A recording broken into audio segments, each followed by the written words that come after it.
Hello everybody and welcome to Inside Line Racing. My name, as your usual host on GT Sport when the game works, and my connection works as well, my name is Evil Dragon XXL. Joining me in the commentary box is my pit lane reporter. We've sacked Ted, but we've got Jess. Hello and welcome to ILR Le Mans, which is the Triple Crown event. We usually do it on project cars, but this year we decided to do it on GT Sport, which should be exciting, shouldn't it? It's always going to be exciting. All 15 drivers today, of course. On project cars we can have up to 16, but I'm here and I count as a driver. The commentary box, the most illustrious position to be on the grid, of course. We're just driving the commentary box down the Mulsanne Straight right now. It's a beautiful sight to behold. Well, we've got Porsches, we've got Audis, we've got a few Nissans lying around, and of course we have the Toyota. Let's go through the drivers. So we've got the Fred Panda. He's driving, of course. I think that's the SMP livery. I might be wrong. I haven't watched them on for quite some time, which is a shame and horribly incorrect of me, because I watched it last week, actually, or well, the other day. We've got Will Murdoch. He's driving a custom livery. The nice, almost, I might say it's an almost essence of many different colours in one. We have, in third position, a bright yellow car, and that's all I know. It's yellow, it's got paint on it, it looks cool, and it is flying. We've got Lambert. He is driving also the spray-painted car of doom. We have Blizzard. He is driving the blue, white and red livery. I don't know the team names because they're complicated. I know what that team name's called. Womack, he's driving a golf car, and I like golf cars because they look cool. In 10th position we have Scott. Now he's driving his usual colours there in his famous black and red scheme, with the old little bit of white as well. We have the Porsche, the default Porsche, for instance, there showing us original livery. We have Team Ireland, who is driving in not Ireland. We have Speed Kinton there. He's coming down the straight. He is in the teammate car to Scott.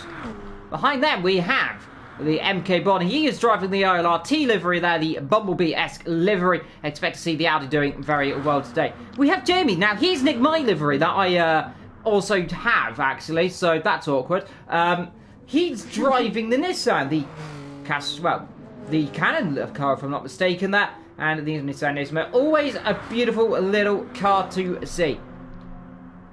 13th position right now we have Speed Y Racer. He is the only other driver not on the circuit right now. So a few drivers on circuit, Jess. And you've seen the liveries, and what do you find of them?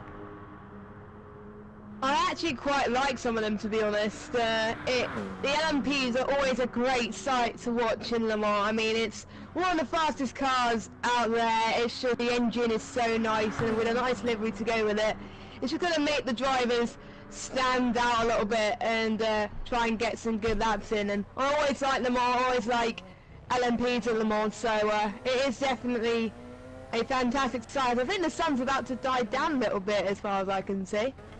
Yep, the sun's starting to settle down there. I'm just going to try and find someone who's coming on to set a lap time.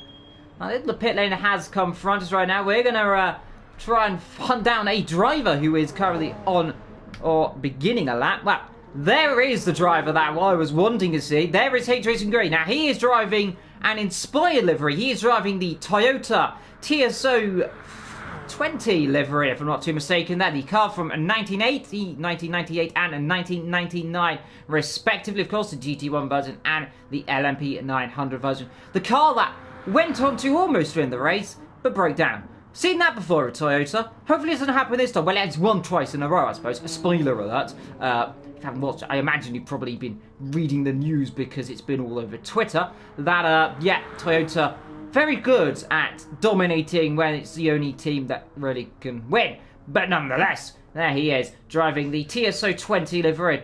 Gotta admit, it's probably up there with one of my favourite liveries. If not, I have to say, has to be that Nissan livery, wherever it is. I like the Nissan livery as well, to be honest. It's nice and colourful, and I like anything to do with blue. That's what I like.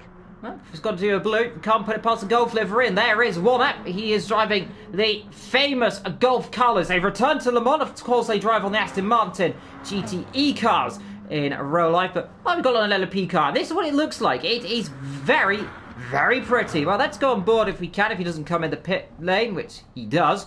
So let's not go on board of him as he comes in the pit lane. Let's go and find someone who's just coming on to begin their lap plan if we can. Let's go on board with MK Ball then. So he's coming down into the Dunlop chicane then. The first chicane, back in the old days, used to be a flat right-hand kick under the Dunlop bridge. Now you go down the crest it used to be then. But right now we've got these two S sections added in 2002 before coming into this middle S section of this S time. And then coming onto what used to be the old Dunlop Bridge down towards Tet Rouge. A blinking, you miss a corner, almost flat on entry. And a little bit wide on exit there, exit Tet Rouge. Down now to the 3 and a bit kilometres straight. This is the Mulsanne straight. Now, read a newspaper, do whatever you want down this straight. It goes off quite a while. Now, unfortunately, well, luckily for the drivers and not the engines, because the engines would die, we have a chicane. So I suppose the other way around. Down into what is the PlayStation chicane now. You chuck it in, a third gear corner, let the rear end step out on the exit. Just get that front end turned in on the exit of that corner. Now you blast it back down to the second part of the Mulsanne straight. And this is the straight that never ends, I always call it, because it is the longest straight in motorsports without the chicanes. They've got the chicanes, so it's the Nürburgring. But I like to imagine it's this one because, well, who doesn't like blasting down a straight at 250 miles an hour? Now they're coming down into the Michelin chicane. Again, another little tricky corner, a little more tighter actually. You chuck it down normally one more gear, occasionally into first gear, but as you see in MK Bond, he keeps it in second. Now to fourth, down to Mulsanne corner itself then. And this is where the track rises up over this crest where you've seen many a car flip over. You'll remember Mark Webber flipped here famously in 1999. Hopefully we won't see any of the drivers flipping today. Now into Mulsanne corner. Just hold on for your dear life. You tuck it down into third gear, down into second gear. Now exit the Mulsanne corner. And now you're back onto what is the official old circuit as well. Of course, that's a bit of the circuit that has not changed in all of the 70-odd years. This little corner here. Always fun. Beneath the trees, the lighting of the thing. If it rains, it becomes impossible. Luckily, no rain, of course, on this game, so they're getting away with it. Now down towards Indianapolis here, you build up the speed over 200 miles an hour. Chuck it in here, let the car really flow in. 201 as he hits the brakes, that down towards the exit of Indianapolis. Now they're right up to Arnage. A tricky little corner this one, down into second gear normally in most cars. Occasionally down to first, has to go into first there with the Audi. And now coming down to the Audi's rival team, the Porsche team. Of course they built this little complex in 1973. And the long right left complex is always one to marvel. You chuck it in here and they'll just listen in here as they fly it through at some 180 miles an hour. Nice and easy through that. Now coming through the exit of the Porsche curbs. This is one of the corners where you can see cars spin off wildly. Remember he got too mistaken a Persian flip there in 2008 and had a massive accident. As MK Bourne almost has a massive accident exactly when I mention it. Look, lucky for him, he didn't go flying. Now coming down exit lap, got a 5-turn penalty there, so that'll ruin his lap. Unfortunately, but he's coming down into the Corvette and Ford chicane then. You get the Corvette and then break it down to the Ford, the tighter chicane of course, put here after the 1955 Le Mans disaster and coming to the line, and it should be a 324, so only 10th position right now. And here's Will Murdoch right now, who is the quickest car on the circuit. He is, of course, driving the Porsche 919. Yes, not a bad lap from NK Bourne, but it would have been a shame to see that mistake. Imagine how much time he would have had if he didn't make that mistake. But I think we probably might see a few massive shunts. The fastest lap time we have seen in practice, actually, whilst Evil Dragon was watching the practice lobby earlier, was a 3:19. So we are starting to see times already around that ballpark, but it's not going to be faster than, obviously, the real-life ones, because the real-life 2019 LMP cars are a lot faster, as you've seen in real-life qualifying. But we'll have to wait and see. Will we see people go faster into the 3:18s or 3:17s? We'll have to wait and see. We've got 10 minutes left to go, so anything can happen. And the race starts at 7. My money's still going to be on Will at the moment, but we could see the likes of other people nick that top spot right at the last second. Well, we've seen it before, Jess, especially at the end of qualifying. It's always going to be important. You can get the best lap out of it. You get some slipstream, which these drivers will work on. Right now, Will, he's just on his own down the end of the Mulsanne corner. And Fred's miles away. He is up by 9 tenths of a second, however. So this could be interesting then. So let's see. Can the SMP car, if I've been recorrected there? Well, I'll figure out what car it is in due course, but I'm not too mistaken. It could be that. But don't quote me on that. I'm not a Le Mans expert. Right now, coming down to the Porsche curve. And let's see, this has got to be good for the Porsche then. Chuck it in to the right at 190 miles an hour. That's the quickest we've seen coming into that corner so far. And this could be good on the exit now. Let the car run up right to the wall as you enter the right. And then back towards the left. That's down into karting then. This little left-hander, easy to throw the car off. That's, of course, named after the karting circuit. It's just over the other side of the barrier. Now, through the exit ahead, nice and gentle. Flat, of course, the rest of this section. Now tuck it down into the 4 chicanes then. Nice and gentle. Second gear, maybe down into first if you need it. Keeps it in second, goes at the curb a little bit. That might be a penalty, but he's going to cross the line. Can he go pole? Yes, he does go pole then by 2 tenths of a second. Fred the Panda is quickest here in the Mans then by only 2 tenths. So, let's see, can Will retaliate on that then? He is on a lap right now and he's just coming down towards the last couple of corners. So this is going to be imperative, Jess, that Will can get a lap on. Let's see, coming down towards the last couple of corners, is he going to carry on his lap then? A little bit wayward, he comes in the pit lane. Yes, as Fred Panda, the first guy to go into the 118s, then to the fastest we have seen in practice, as Will definitely decides to back out there. Fred absolutely amazing there, and we've also got Lambo in P3 as well. He's closing up to 120s at the moment, but he's not that quick at the moment, but we will see start improving. But I'm quite surprised Blue is still not up yet there. He's been quite fast in GT races I've been in the past, but LMPs are a definite different kettle of fish compared to F1 cars and Super Formula cars that we're used to. So you never know, you could have people that are good at F1, but they might not be good at LMPs. Yeah, MK bored me. Well, improves by only 1/10 of a second there, so he's going to be disappointed with a lap. Meanwhile, where's the Toyota? Well, it's currently best sector time then in the second sector. It just came up then. So let's see, what can Mr. H Racing Green do in that gorgeous, beautiful, I must say, TSO 40 inspired anniversary livery, I must say, because it's 2019. It is 20 years and since that car last ran on this circuit. So let's see, coming down into Arnaud's then. Lights ablaze, the Toyota, and comes nice gentle on the exit lane. No mistakes there. I would say that lost the rear end ever so slightly, but hooked it up. Now down towards the Porsche curbs. This is going to be interesting. Let's see. The Toyota is the highest Toyota, if I'm not mistaken, on the grid. So let's see what he can do. Chuck it into the Porsche curbs, into the long right, a little bit wide there. You can see the rear end not happy with that there. Scrapes the wall for good measure. Up by a second, so it should put him probably around about P7 then if he can hook the lap up then. Nice and gentle.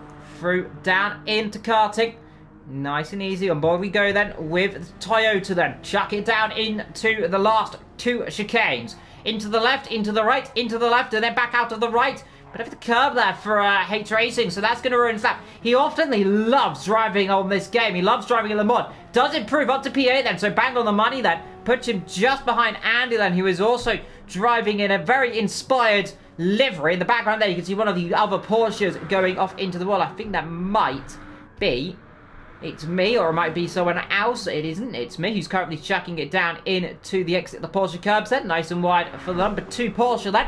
The nice original livery and get himself a penalty as well. So, penalties here, Jess, is going to be difficult when they come, isn't it? Yes, due to the fact that some of these guys are not really used to driving for longer than an hour. Usually after an hour and 10 minutes, then the race is over for them. They'll have to drive for another 45 minutes after that. So this is probably where we'll see a lot of the mistakes happen tonight, and possibly more penalties, and potentially in the opening lap as well, as they're starting to get a feel of the track and try some battles earlier on as well. So 2 really different stages, to be honest. But as the track is evolving, we've got 5 minutes left of qualifying, so it is a time for everyone to go out now, show us what they could do on their final lap, and see who can get on pole. Being on pole at Le Mans is going to be very special. Indeed. Well, we've certainly got 15 drivers in the session, it seems then, of course. That is the maximum as well. So all 15 of the runners there. I almost thought there was 16, but of course I am the 16th runner. So 15 drivers. Everyone's ready to go. Everyone is separated by, what? Just over 11 seconds. They're right racing the slowest car. He's 5 seconds slower than MK Bourne. So it's going to be a bit disappointing, really, for the right at the back for MK Bourne. He wants to get a lap on quickly. Will Murdoch's got himself in a bit of traffic now. He's coming down towards the back of the circuit. That is actually MK Bourne, who's just up the road. There is Scott off the road down into the Ford chicane and gets himself back on the circuit. Luckily, ghosting's off because otherwise you could see what happened to LMP2 and the Toyota in practice earlier on. 5 minutes warning until race, says Scott then, so 5 minutes to go, and then we'll be racing here for the 2 hours of Le Mans. But so far it is the Panda on pole driving the awe-inspiring SMP car ahead of Will Murdoch and Lambo.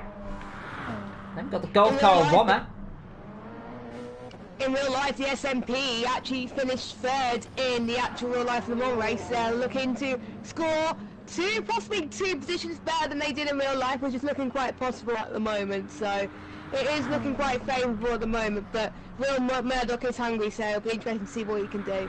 Just got to look down the rest of the field, Jets, and you've got to wonder who is going to be the man on the mission. Right now, Archie's up on his lap a little bit there. As I always just call him Andy, it is Archie. I remember MK Bourne still in 8th, ahead of H Racing Green. Scott in 10th, ahead of Francis in 11th. 12th is Speed, 13th Rinky, 14th Ray Racer, and 15th It's Me. I'm wondering where that Nissan is, by the way. That is the interesting question, because it seems to have disappeared off the radar. Either that or I've missed it horribly somewhere, but it's seems to have disappeared right now.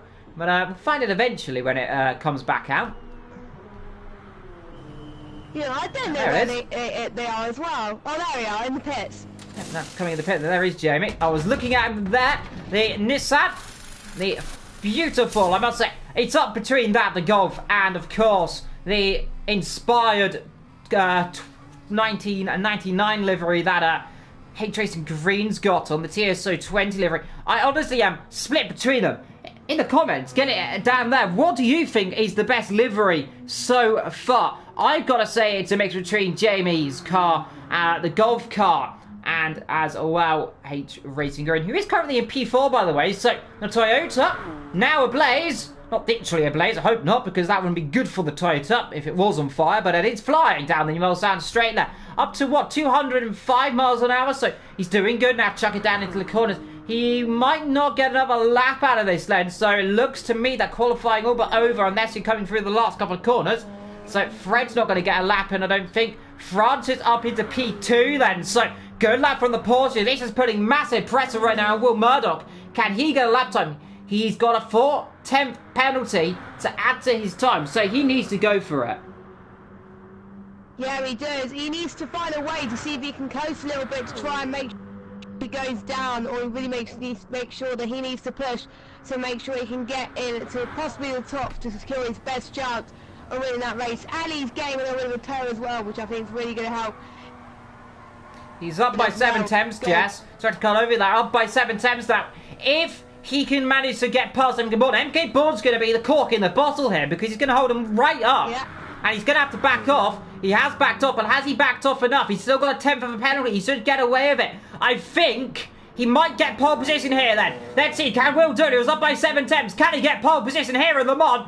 No, he can't. He had to back off 2 months then. He lost 6/10 in the end. Couldn't do it. He was up by 7. But it looks like Fred's on pole with front and second unless anybody can improve. Lambo can't. H Racing's down in 6th. MK Bourne's down in 7th. Wommer's broken down on the back straight. Jamie in the Nissan down in 9th right now. Not surprised there. Let's see anyone else going to set up some Blizzard's bailed out of his lap as well. The final has begun and it looks like no one else is going to get a lap time. But Scott, who is just coming through the last couple of corners, but he won't matter anyway because he has started the final. And well, it's going to be interesting, Jess, when we come down to the starting grid, isn't it? Time's pretty close already, and Fred Panda done well in the SMP car to put his car into pole position. And let us know your thoughts in the chat who you think's going to win this race, because it's one step towards that coveted Triple Crown. And we've got the grid results right here for this race. Indeed. Well, I've been corrected, by the way. It's the Rebellion car, actually. I've just noticed on the rear end it says a giant Rebellion logo. Whoops. Well, I mean, that's awkward. Sorry, team. Because that's what they ran in the real life Le Mans wow. a few days ago. So I wasn't sure what you said. Anyway. And away then, here in Le Mans then, for 2 hours, the Rebellion, I must say, gets away then from the Porsches then, as they come down towards the first couple of corners, and good start from the top two then, as all 15 drivers run themselves up towards Dunlop Corner then for the first time. Down to the brakes, they come through, so Fred runs a bit wide, straight around then, out of the box. And let's see, this could be a good opportunity immediately for the Porsche car then. Let's see, can Francis try anything down towards the Mulsanne corners, then down towards Terre Rouge?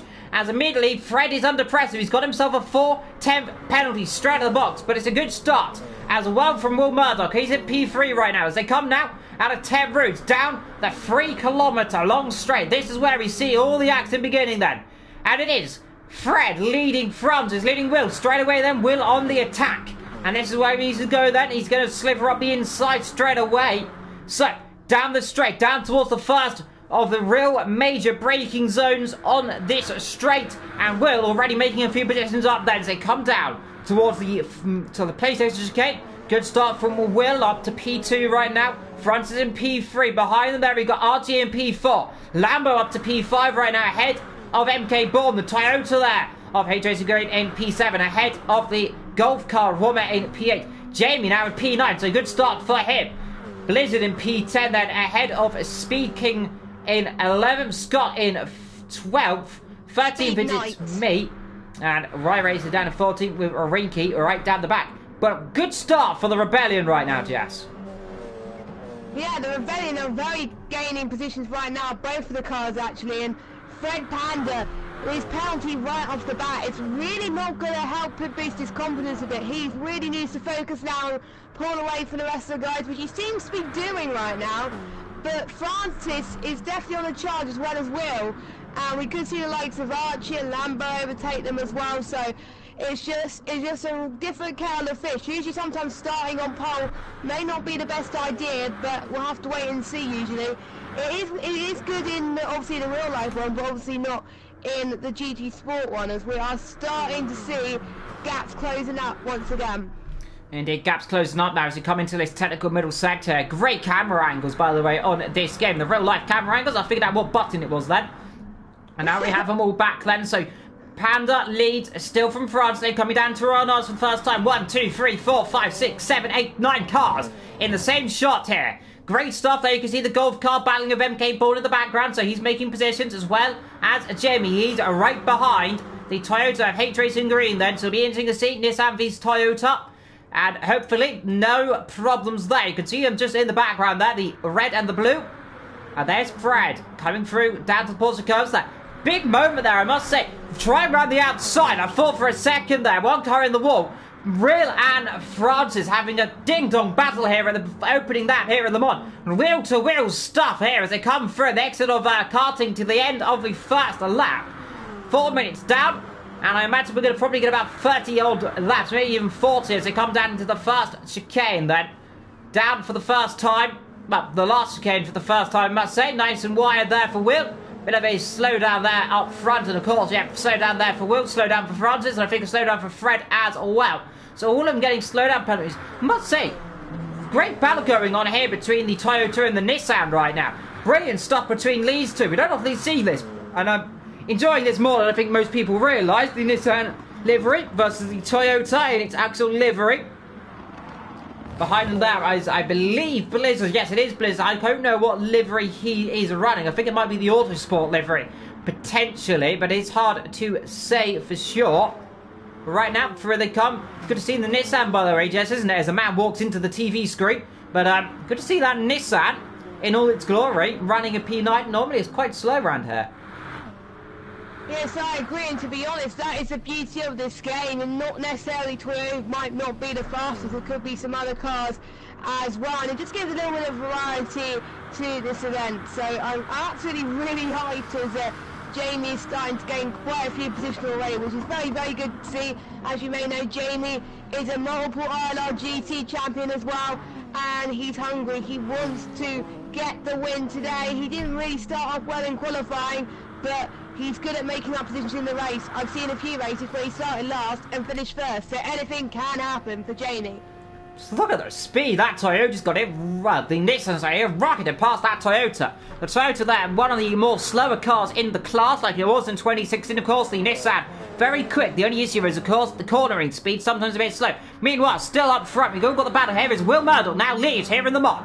And here we could see Fred battling with France then, so the Rebellion battling with the Porsche behind him there. One of the other cars as well. Hard to see what car it is exactly, or what car it is imitating there, but I believe it is the one that raced in Le Mans as well. I think it might be one of the other Rebellions then. The number one there sliding, but the 93 leads then from the one, from of course the number 13 behind him there is the other car as well. I think that's number 3.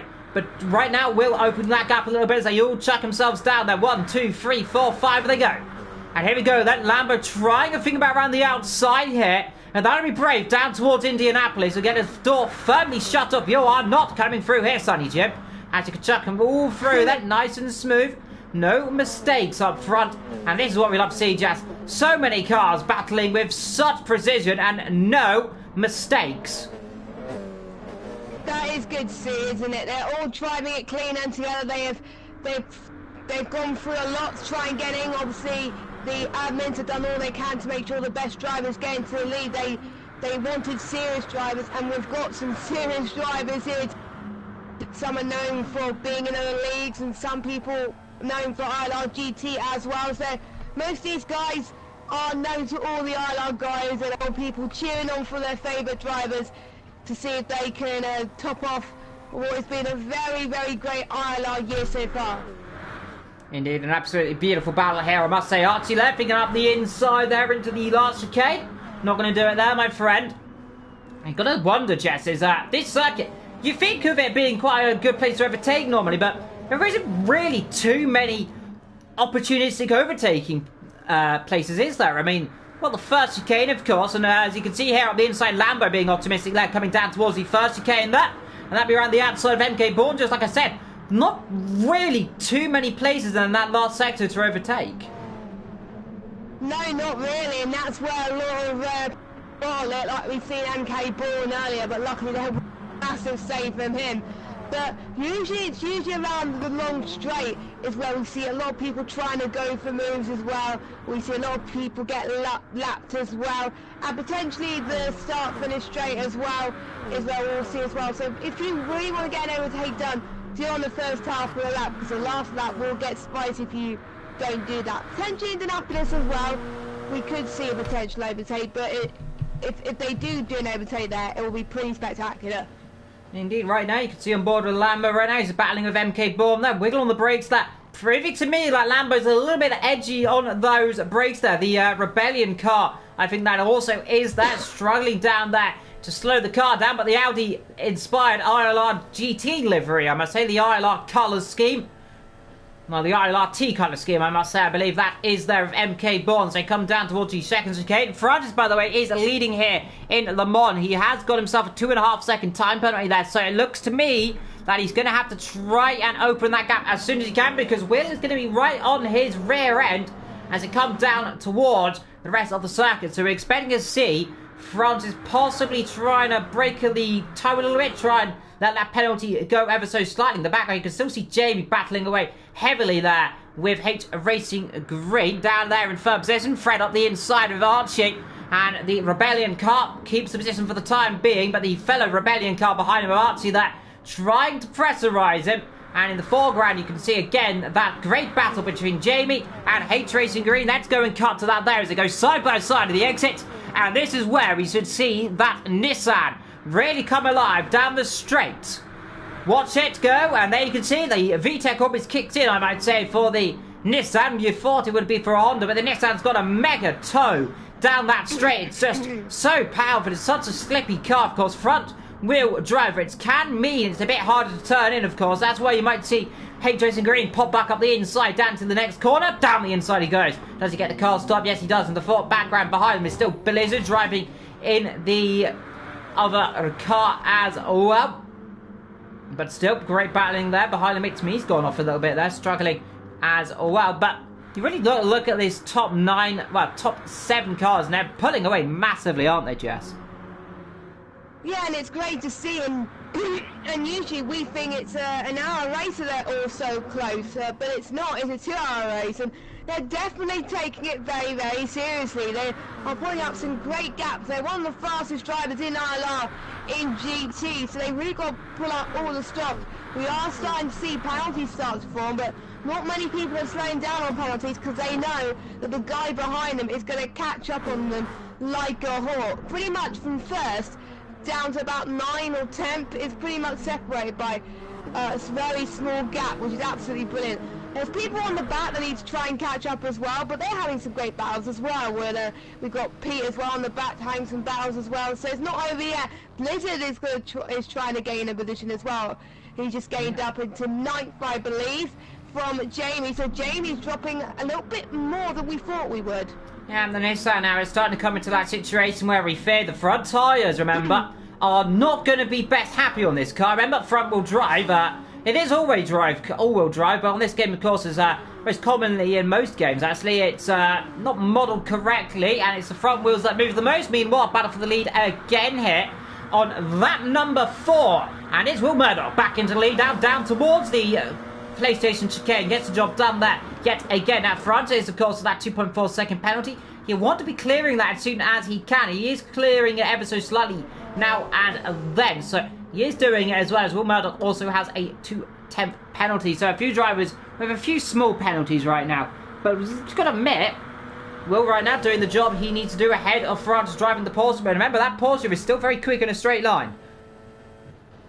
Yes, it kind of reminds me of the Mercedes in the F1 games as well, and the Porsche used to be so good in obviously the real life Le Mans before it left, and Toyota still being a dominant force, to be honest, in the real life one too.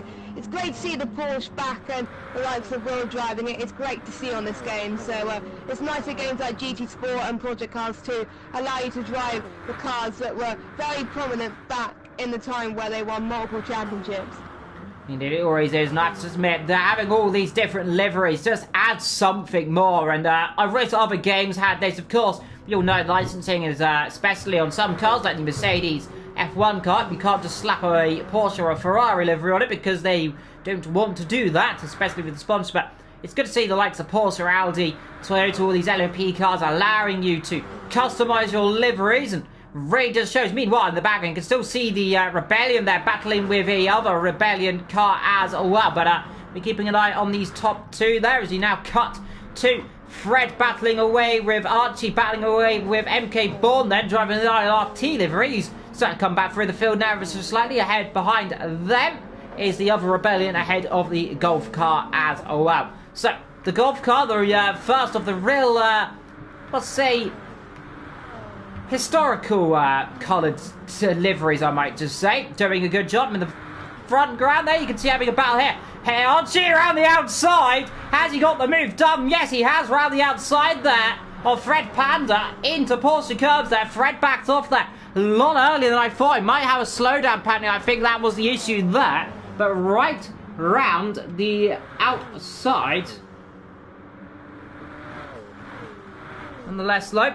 Good overtaking there. MK Bourne in 5th. Lambo in 6th right now. And still trying to close that gap up right now. And we're seeing what Ele can do later on. Womack in 7th. And starting to close up a little bit more to the front group, I must say. Because right now, 4th down to about 10th, I might say. All buttoned together. You can see 10th position there. That is It's Me. And I must say, where's Jamie gone? Is he in the pit lane? I think he is in the pit lane. Now, that is an early stop, I must say, for the Nissan. Now, 4 laps, you'd imagine they should be able to go about 12 odd there. So, well under. So, potentially those front tyres, or just wants to get out into some cleaner And we'll see what he can do later on, of course. 1 hour 45 to go. Right now, of course, Will leads in front is Archie, Fred, Lambo, MK Bourne. Then comes Warmer ahead of H Racing Green. Blizzard down in 9th position. He's doing the job he needs to do right now. He is trying to close up a little bit there, the Audi Sport livery. Trying to close up there on the fellow Toyota. And the battle for 5th position still raging on. Is that they're going to go 3 abreast? Are they down the Mulsanne? Here we go then. Fred's been swapped. Lambo on the right. MK Bourne on the left. All the other way around as they come down into the PlayStation chicane then. And they all get it nice and slow down there. So Lambo doing the job right now. And poor Panda, who's in the Rebellion, of course. He's only 2-car in real life. But of course, he is the Porsche in this game. Rather absolutely swamped there. And I see as Lambo going to try and close up as well. And trying to make a move in the background. You actually can see Fred's going to get under pressure here from Womer in the Golf then. So the Golf car of Womer now trying to get the inside down into the Michelin chicane. Brave on the brakes. Does he make the move? Yes, he does down the brakes. Nice dive, I must say, for Womer. Got the car slowed down. Got the car turned in. Got on the power nice and early as well. So that is what he needs to do as well in this race. MK Bourne getting under some real pressure right now, Jess. Yeah, he is. It was nice to see that barrel. I was actually watching it. I don't know how they were going 3 wide into that corner like that. Absolutely sensational. And how they kept it clean, I don't know. But that is racing for you. And it's just awesome to see that. And MK Bourne already gaining a lot. He's already up into 4th place. But watch out for Lambo as well, as he's on a hunt and he's on the charge as well. But Will still managing to hold on to the lead, which is good to see. Yeah, meanwhile, here comes Womet trying around the outside, then down towards Indianapolis. And they're going to go 2 by 2 by 2, then down towards Indianapolis. Lambo backs off then, and up through goes the Golf cart. He's got through Womet and now ahead. And that's what he needed to do. He needs to make these positions up. Now, he doesn't want any problems there. The old JPS logo flying high in the rear wind, of course, as well. So Womet going for the all-out livery there. Now he's got a bad exit there, and here, straight back comes the Rebellion then. Back again he goes through, and ahead of them they could see there MK Bourne battling away and see around the outside potentially there. Archie fought about it there at MK Bourne, but he has now down to 3rd. Lambo and Womet having a great scrap here round the outside. Did they touch? I don't think they did there. Lambo, Womet behind them. Panda now down into 7th. He's dropping back. Yes, we are seeing quite a few people dropping back from these positions, and if they want to get the battles done, they need to get it done now as we're starting on the opening bit of the race. So otherwise it gets very tricky towards the end, and they'll find it a lot harder to make moves when they start to get a bit more tired. We've got a good point actually from the chat below. Woman might not have any of his ERS left, so that could be interesting though. Let's see if we can pick any of that up.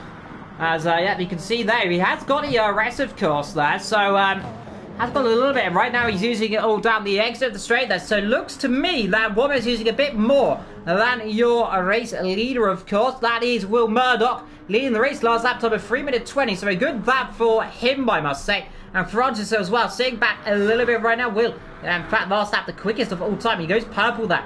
Right now, 20 minutes down. 1 hour 40 minutes to go, Jess. And right now, Archie in P4. Lambo, Womet still battling down this a long 3 kilometre straight.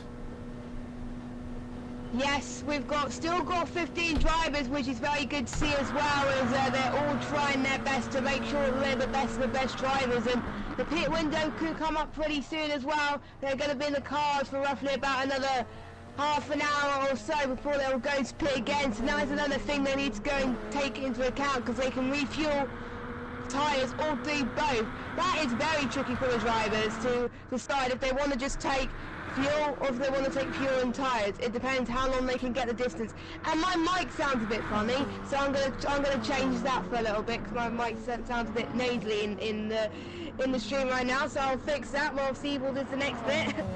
Yeah, well, meanwhile, MK Bond still driving a fine fettling job right now in P3. I must say he's come through the field rather well from P7, though I might just say that he has now just got a 2.7 time penalty exactly on cue. Now, I don't know if that's just me commentating cursing him as per usual, but it probably is. Well, that's not gone very well for MK Bond, but up front, Will is leading this race, by the way. He comes by 6/10 second and 3-second time penalty for Francis right now. MK Bond, they're battling away in the foreground. You can see that there is the Toyota running a bit wide, and the Toyota lights ablaze.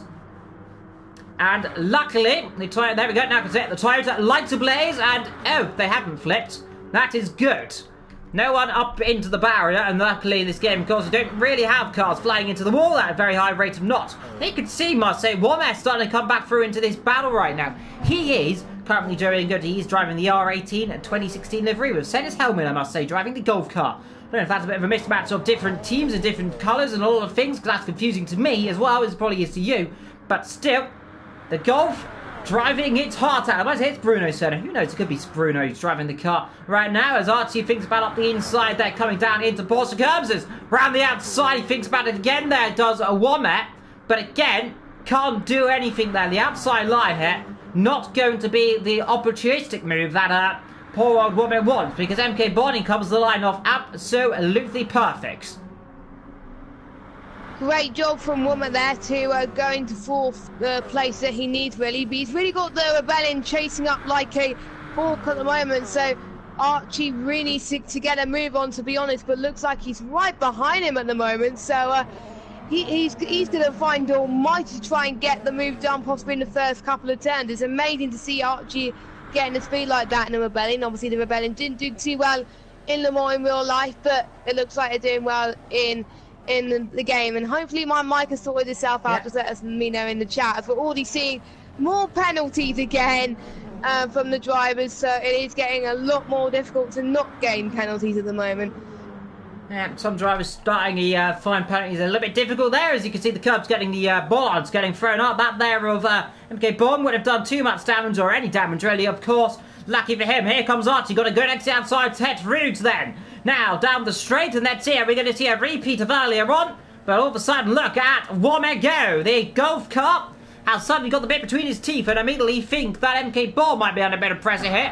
As down they come, down towards the Corvette chicane. In the background there, you can see into the wall there. Now, what's happening there? That is Blizzard. Now, what's going on there? He's tossed the wall there down the Mulsanne Straight. Very weird stuff there. Might have had a control disconnection potentially for a second there. But either way, he's back going. Up front, there's Will. France is in P2. They're leading comfortably by 5 seconds. It'll be 6 now from this great scrap. MK Ball. Now Womack. Well, we've got that Womack. He's now gone into P3 for the time being. Up the inside, Audi versus Audi. Golf versus ILRGT. Well, ILRT, I might just say, actually, and Womack snatches the place away then in the Golf car, and a bit wide there for MK Bond. Going to be impressive here from the fellow Rebellion there of Archie. Gets a slingshot exit around the outside. MK Bond, though, Audi versus Porsche is going to be a bit more even. The Audi's got a lot more straight line speed, I'd reckon, actually. But let's see, can Archie do anything on the brakes down into the corner? No, he can't. You can just see the straight line speed of that Audi. More built to be used in these high-speed sections. That runs wide on the exit, and he'll come straight back through then. So, no, never mind that then. So Archie gets position then ahead of MK Bourne. Is MK Bourne going to try and come back straight out of them? On board we go then with the Audi. Touches the rear end of the Rebellion. Now down they come towards Indianapolis. Look for the inside. Is he going to try it on the number 3? That'll be brave. That'll be very brave up the inside. Can he do it up the inside, side by side, down into Indianapolis? Do they touch? Yes, they do touch. Run wide goes one Rebellion. The other Rebellion says, thank you very much. I'll have that for the time being. And that there has not gone to plan. I must say, though, bravery is due for those drivers. They fought it hard, and it didn't pay off like poor old Archie wanted, but nonetheless, Lambo is through. So one Rebellion passed by another, and the other fellow Rebellion sits in 7th position. Yes, Indianapolis, not the best place to overtake, but you never know with these drivers. They always like to go for ambitious moves now and again, and it's only this one event. It doesn't go towards any ILRGT championship, so of course they're going to go for more moves than normal, really, and that's what these guys have been doing, and they thought Indianapolis will be the best, but one person had a mistake, and it definitely cost some of the guys, and MK Bourne was still managing to hold on to 4th ahead of the other Rebellion. So to be honest, it looks like Lambo is ahead of his teammate. At least they're not stuck. At least MK Bourne's not stuck in a Rebellion sandwich, because that wouldn't taste nice, I must say. Yeah, the multi-coloured sprite there as they toss the 2 Rebellions into the first chicane. They have touched, but they got away with it. Now, that's very fortunate. On other games, like Project Cars, that would have been a horrible accident and have gone straight around. So Archie there, fighting above his rate, he wants to pass his teammate, I think, as number 1 and the number 3 batting together. Then what watch out for Fred sitting behind as well in the other rebellion. But those two got too close for comfort there. Luckily for them, no damage is done here. We are just under half an hour gone in this 1.5 hour race that is currently gone past. Of course, we had the 2 hours earlier on, and we are now 25 and a bit minutes down. Well, the Rebellion's getting too close to comfort right now, but we'll look up front. And, well, there is Will Murdoch right now leading this race. Let's have a look, by the way, if it lets us, if the telemetry works. I don't think it will, unfortunately. The timing, oh, there we go. Something's happened there, and that is not showing us the start. I was about to say we'll have a look at the start of the race, but it seems, unfortunately, that has not worked. Unfortunate for us. Well, I must say, we have a great scrap, by the way. Down the back, I must say, Jamie in P12 right now. He seems to be trying to come through the field pretty well. His last lap, by the way, was a 3:21, so he's 2 seconds a lap slower than your leader. But doing an okay job. Behind him, we have Rinky, Ry Racer, and Speed King. Speed Knighton, as well, one day get his name right. I will get it right eventually. His name's Pete. Probably easy to call him Pete. Evil. Pete, down the back. Meanwhile, Will up front ahead of the Francis of the British Isles, who is doing a good job right now, trying to keep up with your leader. 3 tenths between the two. The Porsche now starting to come alive in this race a little bit. Now on board we go then with the Porsche. He's got a mega run here, but backs off there. And now he has got, of course, a 4.5 seconds of time penalty. And that there, unfortunate for him, he won't be getting rid of that as soon as he can. Of course, he can get rid of it on this game, unlike other games like Project Cars. You can get rid of them as soon as you get a time penalty by slowing down. Unfortunately for poor old Francis right now, he's kind of stuck in this position where if he slows down, he's going to lose more than he would claim, because the car behind is closing. One there in the Gulf is starting to close up. Ahead of him is MK-born Lambo as he battles away with Archie in the Rebellion battle. There behind him, the other Rebellion there, the official original Rebellion. That is of Fred Haytracing Green in the Toyota, coming up through the ranks as well. He's in P8, Blizzard, and P9 right now in the Autosport car, ahead of the other Porsche there. So the lead one in second, the second one in 10th. Scott down there in 11th, rather lonely for him. Jamie in the Nissan, and then right down in 12th position. He is ahead of Rinky Morris in 13th position, ahead of Ry Racer, who is also having a rather quiet afternoon. Then the Dutchman there in the Dutch car. Behind, of course, the other fellow Dutchman of Rinky and Pete right down the back right now as well, driving his team as well. He is teammates with Ry Racer and spins into the wall as well for good measure. That proves really how difficult this track has been so far today, Jeff. We are 9 laps into this race time. We should see the first pit stops in about 2-3 laps, I imagine. Yes, we should, as the fuel is starting to come down a little bit, and if they don't time it right, then it will really cost them. But they also got to time their pit stops right as well, because usually at the top half of the field, if one of the leaders goes and pits and you're not one of those people that pits, you'll have to respond to that and get in the benchmark and see if you can actually still come out ahead in the pit stops. But the cut usually doesn't work, because obviously there is about a 3-minute lap, so they'll have to find a little bit more time. We'll just have to wait and see. It's pretty much been quite a good race up front as well, with still quite some decent position to gain. Will still managing to keep his cool as well. So it'll be interesting to see what happens when the pits go, and if the gap starts to increase a bit as well. So we'll watch out for that. So I've been looking through all the tyres, by the way, as well, just as you mentioned that. I have to say, Jamie's tyres are absolutely shot, as they, I imagine they would be, of course. The Nissan, very hard on its tyres, and that's the reason why not a lot of people like it. It's, without tyre wear, it's a very decent car of tyre, unfortunately. It ate those tyres alive, I must say, unfortunate for it. As well as the driver, he's rather just stuck in an awkward situation where the rears, of course, they don't go off at all, but the front, with that almost front-wheel drive essence, with the engine in the front of the car, just absolutely destroys. I always used to call that boat we called it a boat, the Nissan. It's like a old crude tanker, because of how long the front end is, compared to these more well, I'm about to say Porsche's rich. I got to say the Porsche is probably my favourite car as well as the Toyota. I'm not a fan of the look of the Audi in the 2016 car. At least, I don't know about you, Jess, but I always find that Audi to be rather ugly. I don't mind the Audis to look at actually, but to be honest, when I've been driving them in other games, it is very difficult. To be honest, I usually find the Porsche a little bit easier, but the GTE Porsches are very, very hard. I mean, like, I've been driving them on games like iRacing and Project Cars, and boy, that was tricky. But I just find the Audis, it's so much interesting to watch. In terms of storyline as well, it was the Audis and the Porsche and the Toyota battling out against each other, but now it's only just the Toyota. I just wish it could go back to like it was in the glory days, where it was 3 people battling for the win, and it wasn't really just the Toyota just pulling away massively from their rivals, because it kind of reminds me of Mercedes' dominance, unfortunately, but it is what it is. We may see something different in next year's Le Mans, but we're not seeing that much in, obviously, this Le Mans, because we're seeing different cars leading, which is good to see. So, back to glory for the Porsche guys, I must say. Yeah, of course, as Womet and Francis both come in the pit, but as I mentioned about the glory days, of course, of Toyota. Can't talk about it without talking about the history of the Toyota car, and of course, there you can see, on cue, there is Mr. H Racing Green, driving the TSO 20 livery, of course, the 1999 car, if I'm not mistaken. It might be the 98 inspired livery, of course, the 20th anniversary of that car running here at Le Mans, and it's great to see the number 91 running in all its glory. Though all say not the actual car, it is in fact the different version. I'd love if Toyota in real life did that this livery as a one-off, because I must say, if that was livery, I would have immediately loved it a lot more.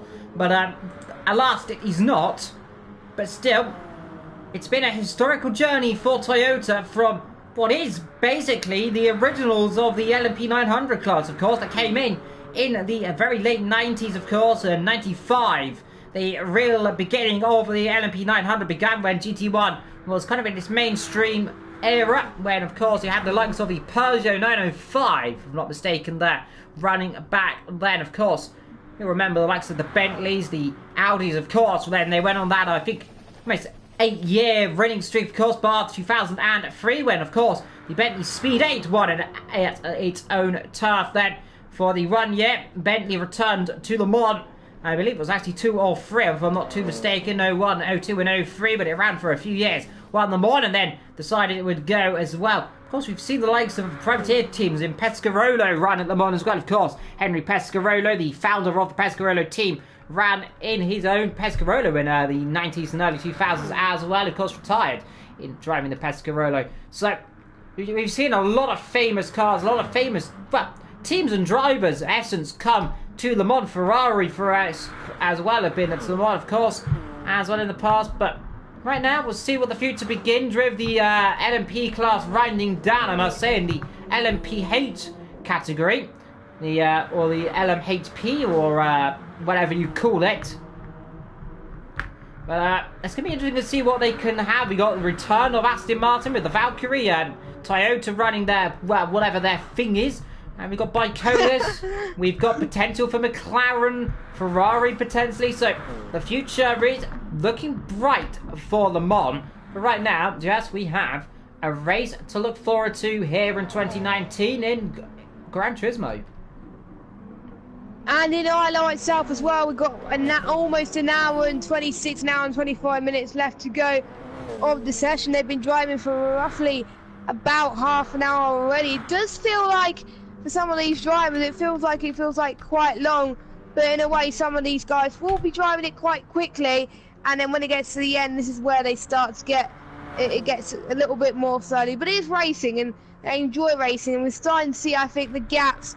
There's not many people in front of the cars, really. I think due to the fact people have gone into the pits, they started to find a little bit of rhythm as well to themselves, and they're getting a more feel of the track, and they seem to be not slowing down much on their penalties. Will Murdoch can technically, he can slow down a bit and it cannot affect him, but he is not that far behind anyway, as we're seeing a few more people going into the pits, as well as MK Bourne is pitting in the ILRT car. the nice, looking livery there. And I'm guessing he's changing for tyres as well, isn't he? I'm not entirely sure. Yeah, I imagine he's going to change for tyres potentially. Let's see. Comes down, stops it on the marks lane, and down to you, Ted. Well, I wasn't expecting that, but as you can see, I think quite a lot of people waiting in the pit lane for their drivers to come in. Then, so and it's not just I don't think it's MK Bourne just waiting in the pits. I think it'll be probably the likes of Will that'll be coming in anytime soon, as well as obviously there's few just going into MK Bourne's car as well. So I'm guessing it was just fuel and tyres then. So I'm guessing he wants fresh rubber because otherwise it won't last long as well. Archie in the pits as well. Jamie in the pits as well. And I don't think Fred and Will, no signs of their crew going into the pits yet, unfortunately. So we'll have to wait and see what happens to them. But they are still on similar tyre strategy as Jamie and MK Bourne as well. So it's going to be massive hype, but looks like not much any issues in terms of battling as well. They're keeping it clean at the moment. So yeah, I'll wait to see what Will Murdoch can do in the pits if he can get a good stop. I must say, by the way, what has jumped Francis in the pit lane? I've just noticed that. Wow. I don't know if Francis got rid of his penalty. He has got rid of his penalty as well. But Womer, who has also got a 4-second time penalty, now is, I believe, leading this race, counting on once the top 4 come in. But don't count your chickens, they normally say. But Francis right now in 6th, or what should be a net P2 right now. He is of MK Bourne right now, who's got a 6-second time penalty. And then comes the Lambo, the Rebellion Lambo, who's currently in 8th position. Archie in P9 ahead of me in P10 right now. So a few people out of position right now, I think. Yeah, I think some people are just focusing on the task at hand, really, and they're just focusing on more getting pretty much to the end and possibly managing their tyres a bit more, because on the opening lap after they go to the pit, they just got to warm their tyres up. They can't just go full throttle straight away, because otherwise they're going to end up spinning into the wall, possibly in the Porsche curves or Indianapolis, maybe one of the common places to bottle on this game. So they just got to get more of a feel for it. It kind of feels like a formation lap as well, but they got to realise there's people probably chasing them down if they go too slowly. Will Murdoch got a comfortable gap in front of him, 12 seconds between him and Fred Panda, so he can have a very comfortable pit stop, but he's choosing to go out for a couple more laps, I think. Oh, something happened, Eagle. What was that? Speaking going in the wall there, or Pete, I might just say there, hitting the wall nearly there. Well, did hit the wall on the exit of the first chicane there, or the oh yes, I just seen that. Bit of a nudge in the wall. Will Murdoch staying out for the time being up front ahead of Fred, who might come in the pit then, or that, or one of them's going to come in the pit lane of the top guys. But they're all going to stare. Is Blizzard coming in? Yeah, Blizzard's coming in then, so he's bailed out of his stop then. So this is interesting to see, actually. We are about the window that I imagine the leaders come in. Lap 12. This should be. We'll have a little check and see if we can on the fuel. Yeah, they're in the red line, so I imagine it's going to be for all of them. We'll just see then. There's some people that pitted already, though. Yeah, of course. So, I think H Racing has pitted already. I think he pitted earlier on. I'm not too certain. This is the situation. I don't know where everyone is right now, but I believe that we'll find out in due course. That Womer is leading this real back. Francis is dropping back miles back, by the way. He's in 7th. 7th position right now. What is going on here? He's stuck behind MK Bourne. Has he gone off the road, I wonder?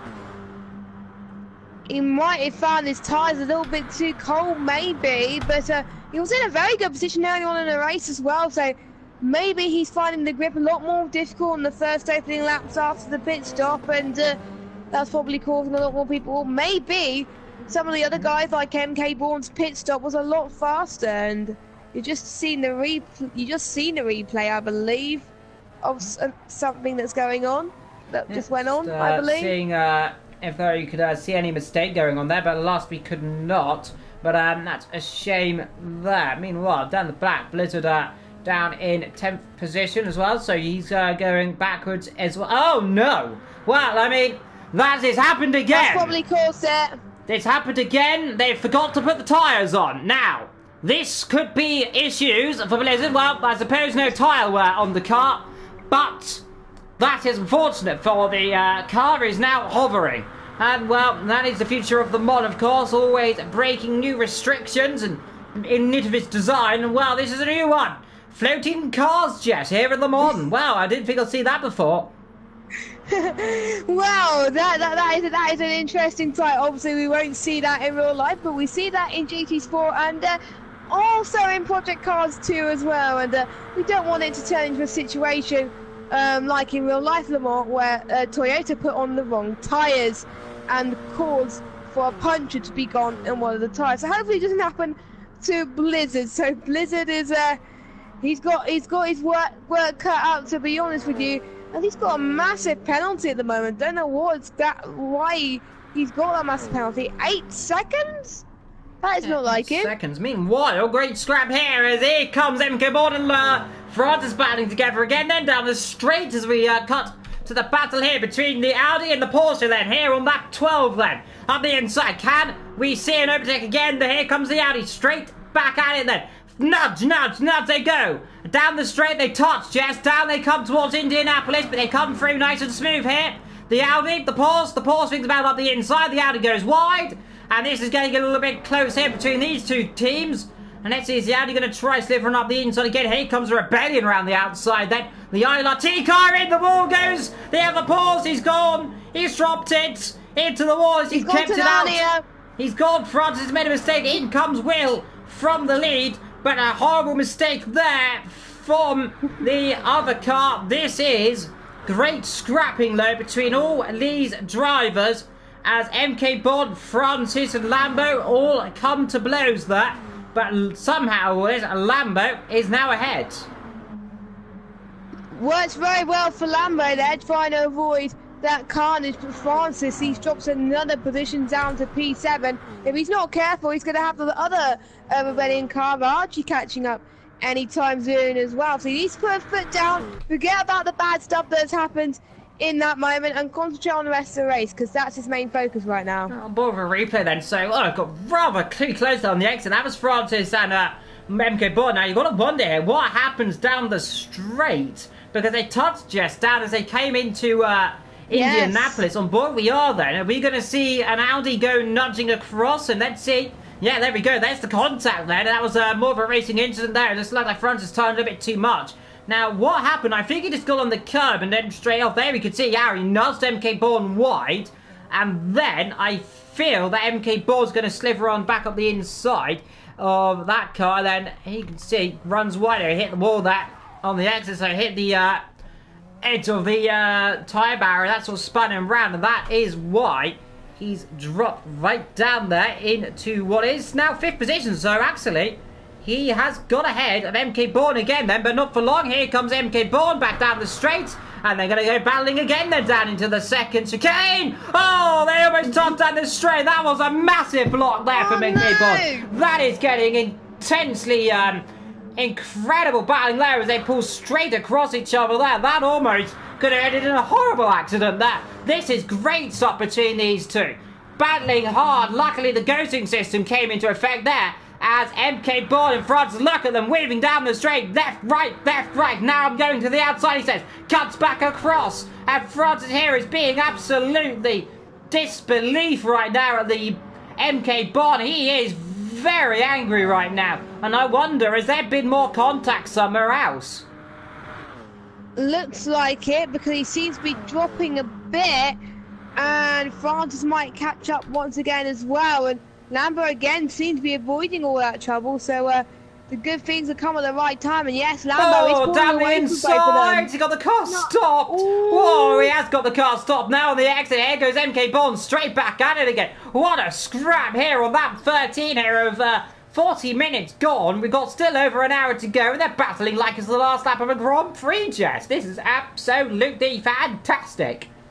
That is the beauty of endurance racing, Evil. Anything can happen. We never know what's going to happen in terms of predictability. If we knew what was going to happen, would it be a race? And it will be kind of scripted. Oh, they've hit each other again, Jess. Sorry to cut over you. MK Bourne was absolutely... Francis rear-ended MK Bourne there, it looks like. Now, that there, I must say, if that is contact there, I think it might have been. It is absolutely Well, I might just say it is not what... Disgusting. Yeah, MK Board probably didn't want that. It was hard to see there. I'll have a replay of it there just now. We'll have an actual replay of what has been going on down this straight then. So, we'll review it. It's quite a long battle. So here we are then. The battle here between them. You can just see that pull across. There's the first part of the contact. But we'll go right now with Francis right now if we can. And we'll get a different version of the onboard there. I would like to see actually.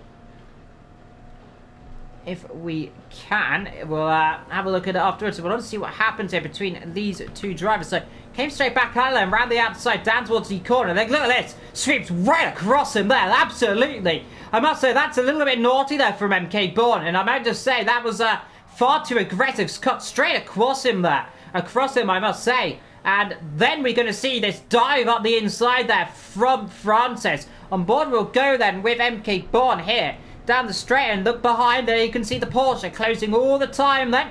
And then you'll see it dives straight up the inside and it won't break the corner. There you can see cuts the corner in essence, up the inside. Do or die, very late manoeuvre there. Was never going to make the corner. But I must say, dive there. Now we're going to come down this straight. This is where the contact potentially happened. Let's go on board with Francis and see what has happened then. Is it a slam dunk? And is it a little bit too naughty, or was it a general mistake from MK Bourne? Here we come then, down towards the Indianapolis corner, and we're going to see Francis make a mistake, or is he just going to run into the back of him then? Yeah, there we go, see the contact. And that's clear to say, I must say, I think that'll be taken in the sewers, Jess. Yes, even though it's just one race, it is for glory really, and stewards will come into play. Just because it's only one event, that doesn't mean you may get penalised for it. You will get penalised if you do cause some incidents that are not good, because it may stop you from taking part in further events. Meanwhile, we've got 1 hour and 13 minutes left to go of the session. There's still H Racing Green that's taken the lead from Wome in P2. I don't think, has Wome pitted, Evil? I don't believe so, actually. H Racing Green has not pitted. No, Wome has pitted. He is the... well, Eichel was the technical leader of this race, actually, right now, due to everyone else's stops. He is leading, unless H Racing Green's done something. We'll have a look at the fuel in a few seconds' time there, as we've been dissecting the incident there. So, H Racing Green's going to come in the pit in this lap, Jess. So, oh, dear. All right. Well, no, he's definitely struggling with times, I might just say there. It's not very good there. But he's got a 20-second lead, as, oh, let's get that off the screen there, as up comes the chat icon. Well, Murdoch in P3, Lambo in P4, Francis ahead of RTE. It's me, MK Bourne, now down into P8. He's dropped right down the back right now from the battle earlier on. Fred Panda in 9th, Scott in 10th, Jamie down in 11th in the Nissan. Not expecting that, Evil. Yeah, he's struggling. From Jamie. He is struggling. Rinky Morris down in 12th, ahead of his fellow Dutchman in 13th Y Racer, and Pete right down the back, whilst his teammate is doing the job right now in the... There must be one retirement, because are there meant to be 15 drivers? Yeah, that's because I'm in the session, Jess. That is the reason we have 15 cars, because of course I take a spot. No, I mean like there was 15 and now there's 14. Ah. Now, that is the point I've just noticed. Wow, who have we lost? I don't know. Wait. Someone. In comes as Blizzard. Blizzard? Yeah, it is Blizzard. He's gone. Now he's disconnected. I think he's left. Something's happened with Blizzard. Now, I don't know what's happened. That means I can join. Racing. Yeah, that means you can I won't join. You can join now, I suppose, in essence there. So, you can do that if you want. But nonetheless, there's Lambo. I'll see if Blizzard goes back first. I'll give it about 5-10 minutes. If he doesn't join, then... Oh yeah, Blizzard left. Yeah, Blizzard disconnected, so... Hopefully he can come back. Yeah, he won't be able to get back in the session then if he's disconnected, unfortunately. So that's his retirement. So first retirement here to date. Meanwhile, Lambo battling away with Francis then. The battle there for P3 and 4 between the Porsche and the Rebellion car. And right now, great battling between the pair of them. As we've seen all race long, a lot of cars battling hard. And, well, relatively fair, though. A bit of content earlier on between MK Bourne and Francis will be looked at after the race by the stewards, I believe. I'll rate confirmation on that one. Down the straight they come. Here comes the Porsche, the number one be the number one. And it is Rebellion versus the Rux Porsche car. And unfortunately for the Rebellion, the Porsche eats him alive and gets through nice and easy there. The Rebellion backs off there. Lambert couldn't do it. Hasn't got the braking ability there. Unfortunately, as right around the outside, did go Francis, got the job relatively done. But let's see down the straight. Is Lambert close enough? The Rebellion has got a good long speed then, or the Porsche in essence. It's still a Porsche, but we'll call it a Rebellion for continuity's sake. Let's see, can he come back then? Is he going to go around the outside? He's going to think up the inside. Has to think around the outside. Where is the question I'm wondering. Has H Racing come back out? He's in, yeah, just behind Scott right now. So that is the battle there for Scott and H Racing Green. That's the 11th and 10th position. That'll be 10th and 9th, I might say that. But meanwhile, just great battling between two great drivers. In between Lambo and Francis. As Francis thinks about covering off Lambo there. As Lambo backs off of that one.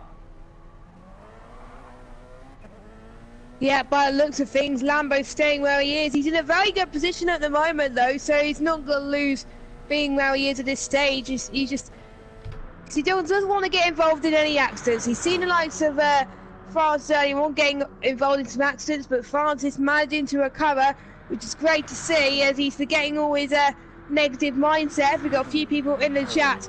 We've got one of the TNR boys rooting for Francis and Lambo, but they are doing very well battling against each other anyway, so that is good to see in Toyota and Rebellion. I don't really see Toyota and Rebellion battle that much, really. It's mainly Toyota versus Toyota, so yeah. It is great. That's the beauty of this game. Yeah, the Toyota's battling hard. And fair and square, it's been great battling throughout this motor race. And I must say, we've still got 1 hour and 9 minutes to go. Well, the rundown of the grid right now is Womack, who is leading here in the Mon. He leads the race there from Will Murdoch in P2. Francis in P3 ahead of Lambo in P4. Archie in P5 ahead of It's Me in P6. MK Bourne after the contact earlier on. He'll be presumably not very happy with Francis in P7. Fred Panda in PA, he's dropped right down as we now have our official 2 commentators now exactly in the stream and in the game as well. Which is some green down in 10th. I'm going to. Give me a chance. Jamie, now what's happened here? He's gone off the road or something there. We'll have a look at that one then if we can. As it looks like Jamie's made a mistake somewhere. On board we go then down towards Indianapolis. Has he gone on the curb? Yeah, he's gone on the curb. And round he goes. Oh, he hits the wall very heavily there on the rear end. That's going to be damage. Gets reset. Now, that's what happened to Jamie. And I don't think he wanted me to see that one, unfortunately. But he spun the car into the wall. And unfortunately, that is what a mistake can happen then. And he's down there in P11. Not having the best of runs right now, is Jamie, is he? Nope, it's not just because he's an ILRGT champion. That doesn't mean you're going to have it plain sailing, really. In these type of cars, which is a shame, really, to be honest. But Jamie finds, I think, that these LMP cars to be a lot more challenging. I usually find it quite challenging as well, maybe because of the high speed cars. So yeah, he needs to get his act together, I think. Yeah, he's struggling. Of course, Nissan's going to play a massive part, and of course, arguably the worst car on this game in terms of handling. To be fair of him, I could probably go quicker with the Mazda 787B. In fact, I was quicker than myself in a Mazda 787B. Here, meanwhile, comes MK Bourne up the inside there of Archie then. So, Porsche versus Audi, part number 700, and the Audi sweeps past the number 2 Porsche.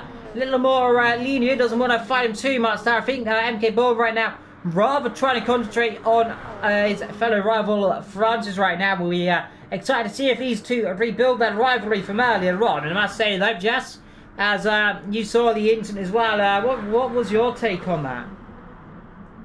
I think I don't really have much for judgment. Really up to the stewards for that kind of thing. But it just looked like the move was a little bit too ambitious, I think, from the drivers. I think they just need to keep it careful.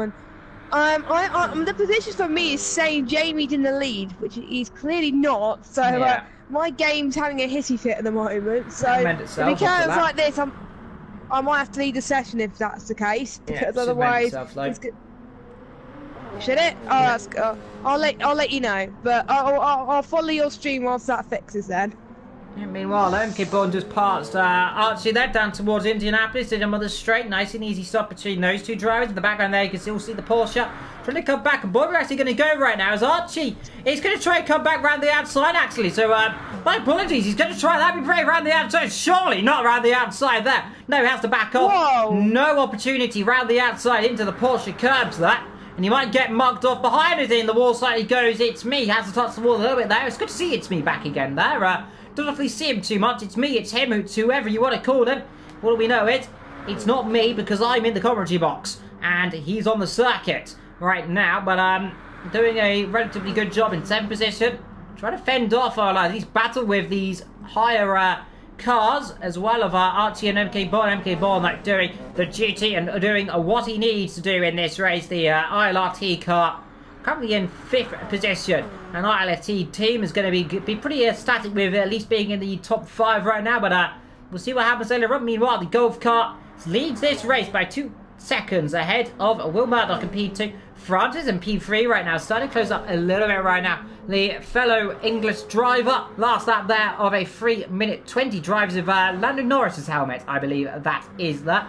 Behind him, I must say, is Lambo. Now, he driving the Rebellion, of course, the TVR Rebellion livery, with its splattered paint on it. It's hard to describe what that livery is. It just looks like someone's vomited multicoloured paint on it, really. That's all I can describe Meanwhile, it as. the other Rebellion is right behind MK Bourne. He's going to go side by side once again, going around that long straight. Yeah, it is going to be tight going to that right-hander. And MK Bourne, I think, just holds on just slightly. As Rebellions are definitely giving MK Bourne a run of their money today, I must say. I mean, what? H Racing Green's having a bit of a battle there with Scott. I think he's got past Scott just then down towards the chicane there. So we'll have a look at that one in due course. You know, like Will's still leading this little scrap here ahead of Francis, who's in P3, closing up episode starts. But all these top 4 really separated by 2 seconds apart each of that. Off goes MK Bourne a little bit there, wide. And I think this might allow Archie Jess to have a massive run down the straight. Yep, he is one of the long straights going up here as well. It can last for miles and miles and miles. And we also got It's Me possibly joining in the party as well. Arch just got a penalty there. That's not going to help him whatsoever. That will allow It's Me to try and close up. I still see, I might have seen a little bit of debris on the track or something on the track, but I'm not entirely sure what. But it's not costing enough people time anyway, so that's all right. MK Bourne pulling away it just a little bit. So Archie really needs to get a move on, because It's Me will sense an opportunity and he'll go for it if he sees fit. No, he's not too far back. It's about 2 and a bit seconds there, so we'll see what he can do later on. MK Bond goes wide, off into the gravel. He started again, made a mistake down there, locked the front right up. This time he did it all on his own there, and fortunately for him, was not what he wanted. Meanwhile, we're going to have a quick check as well. The battle between H Racing Green and his fellow entourage of Scott. They're battling away in 9th and 10th, and I'll have a little check right now of a potential overtake between these two drivers. So let's see, H Racing Green was very close to Scott down to the brakes, and let's see, what did Scott do? Did he just, wow, he got on the curb? That's what happened to him earlier on then, so that's why we saw him dropping back, went right on the curb, and that's why he dropped way back down there. So a small mistake for him, costing him dip. Meanwhile, 8 seconds for Warner. He's got a penalty there. He's getting caught, Jess, quite quickly by Will Murdoch. Yeah, that penalty has gone really to haul him at the moment, and Will doesn't really need to challenge Warmer for the lead, but knowing Will, he wants to get the lead on track just to be sure, because you never know when Warmer could possibly start and try and drop the penalties, because you can on this game. The penalties now dropped to around about 7.9 seconds at the moment, so Will under less pressure at this stage. His rivals are not that far behind him as well, but Will the closest to Huawei right now, 6/10 per second now, so he's going to start to gain and gain pretty soon as well. So if Huawei is not careful, he can start to lose time, and he's already gained the second worth of penalties again. It's up to 8.4, around about 7.4. Now it's 8.4. Oh my word, Huawei. He needs to get a move on quickly because otherwise will definitely get the lead. A mistake there for Warmer. He got wide, got on the curb there, and this could be just the battle for the lead. They're going to switch, I think, unless Warmer's got something in that Audi versus the Porsche. But nonetheless, here we can see then Golf versus the speed car, and is the speed... Has he got the speed key down the straight? Is he going to pick up the inside of covering there? Goes the car of... The Golf car of the leader, covers him off slightly a warm-up, and wide goes Will Murdoch on the exit as well. So struggling on grip, struggling on brakes, but still, Will is battling. Here in the modern then, we've got 1 hour and 20 odd seconds to go of the 2-hour endurance we started with, and well, halfway through, and we'll read your order at the end of this lap. But right now... Yeah, Will, it's doing a good job, but still up front is Warmer, and he is just still covering off just about. The debris you can see just below is one of the bollards has been knocked over the circuit. Ah, I see. Because there's not really much damage on in these type of lobbies, because obviously they want to get their cars home. So if they had a spin, it's really much their own fault. So we started with 15 drivers, and we lost one due to Blizzard just disconnecting, which is a bit of a shame. But all the 14 drivers, surprisingly, they're still here, and they're still making a name for themselves, as Murdoch is right behind Womack still. He's going to find an opportunity. He does a bit of a slide from Will Murdoch, but he does save it there. Speed, Jess. Look at the speed. Look at the speed. He's going to come through here, and I don't think Womack's going to do much. He squeezes him as hard as he can to the inside. Now, has Will got through? Yes, he has got through then. Womack couldn't do it. Tried to get a squeeze there. Didn't have any hybrid, it looked like, left in the car. The Audi ran out of hybrid. The Porsche, of course, more better in every way of the hybrid system. It's got a more far superior version and does pass. France is there in the background catching up as well. Lambo, he's in the middle of nowhere, ahead of his fellow Rebellion teammate Archie. MK Bourne down in 6th, and he's pulled away quite dramatically from It's Me. Panda down in 8th position, and then you've got a bit of a gap. Just ever so slightly, and that's about between Scott and Jason Green. Behind them, we have Jamie, who's having a terrible time, and in comes a Lambo woman and Francis. Yep, as they go into the pit zone. I do believe it's their second stop, because it's usually about half an hour, 45 minutes, that their pit window, so some of them getting their stops in earlier as well, but I think there's some people that might wait until the 45 minutes, may pit now and then pit with half an hour to go, so they might be doing it in half an hour stops, which I think works out better for them because they'll have less fuel compared to the ones in the 45 minutes. So Lambo, I do believe it's fuel and tyres as well. I think that's what most people are doing right now. Is I think it's only Will Murdoch not pitting at the moment. Archie's still out as well, so I wonder, Evil, will the ones who haven't pitted yet, will it come back to bite them, or is it the playing the long game of trying to pit as late as they can against their rivals? It'll be interesting to see. Just meanwhile, just been talking about that, great battle going on for P14 and 13 between Speed or Pete Lara and his fellow Speed car. That is, of course, Rai Racer, and these two battling together here as they get a bit too close down the straight. Number 10 and the number 22, of course. The 22, of course, probably inspired by Buttons, of course. Number, of course, as well as Lewis Hamilton, 08 and 09. And both were on the 22. Both finished 5th place in Brazil to claim their championship. Both the same amount of time.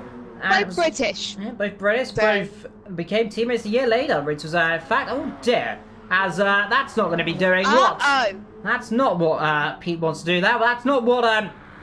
I think the number 22 lives up to be going in gravel. I suppose he did that in 07 as well, but nonetheless, Will is still leading this race now. He's got that gap up to 11 seconds right now ahead of Archie. Ricky Bourne is closing up a little bit right now ahead of Fred Panner. In terms of fuel, let's have a little check there as we can. So the leader doesn't look like it's going to come for any time soon. Neither is second for maybe another 2-3 laps. Going to be the battle potentially. Then we got 4th place. He's got half a tank. Jason Green's got a lot more fuel. He can go on for a lot of time. There goes Womack. He's lost the session now. Is that a disconnection, I wonder? So he's out of the race then.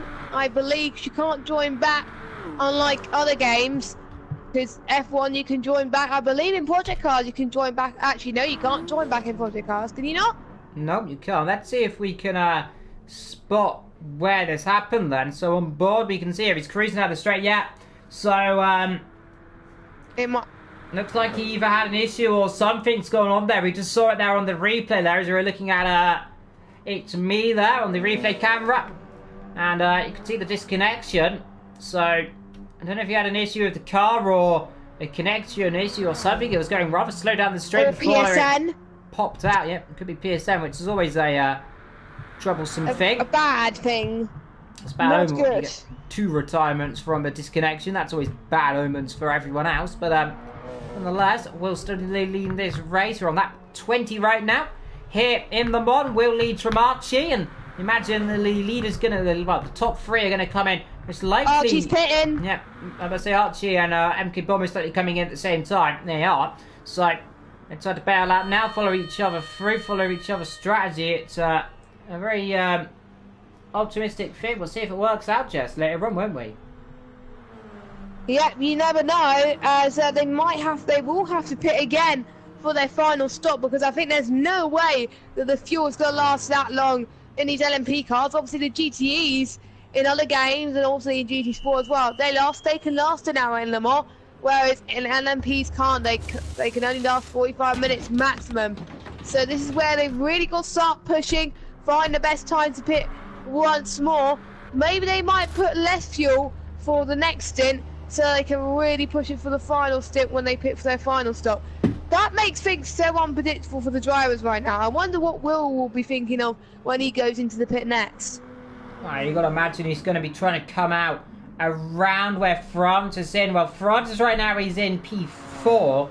He's, what, 43 seconds, I believe. It's about a 40-second pace up, so it'll be very close between the top 2. If I was Will, I'd be, well, let's see, he's got probably a little bit more fuel than the rest of the field. Yeah, he's got over half a tank, so he'll be coming in probably about, 45 minutes to go. Stick his last tank in, then go right to the end, so he's got a little bit more time than everyone else to spare, as well as Fred and H Racing Green, respectively. The Nissan... Oh, sorry, the Toyota. That's breaking wild. You're talking about the Nissan. It is currently in P10 right now. The Nissan. Beautiful Nissan. Oh, Jamie. Yeah, Jamie. Nice. The number 21 down the back straight. The Moto Nissan, of course. The famous Castro livery as well. That is, if I'm not too mistaken. Off the top of my head, I think it is. And it's always a pleasure to see the nice blue of Nissan here at Le Mans, isn't it? Yeah, like we said earlier, we don't get to see much of it, and there we go. And that's probably why Jamie has chosen it, to be fair, as he's going to try and get the car home. Because I think the main point of endurance races, Evil, sometimes it's not where you finish, it is if you finish. If you finish, that's still a massive achievement in yourself, because you're used to running like an hour and 15-minute races in F1 and possibly project cars as well. You're not used to running. Some people are not used to running 2 hours, so just finishing this is good in itself. So it does for some of these guys.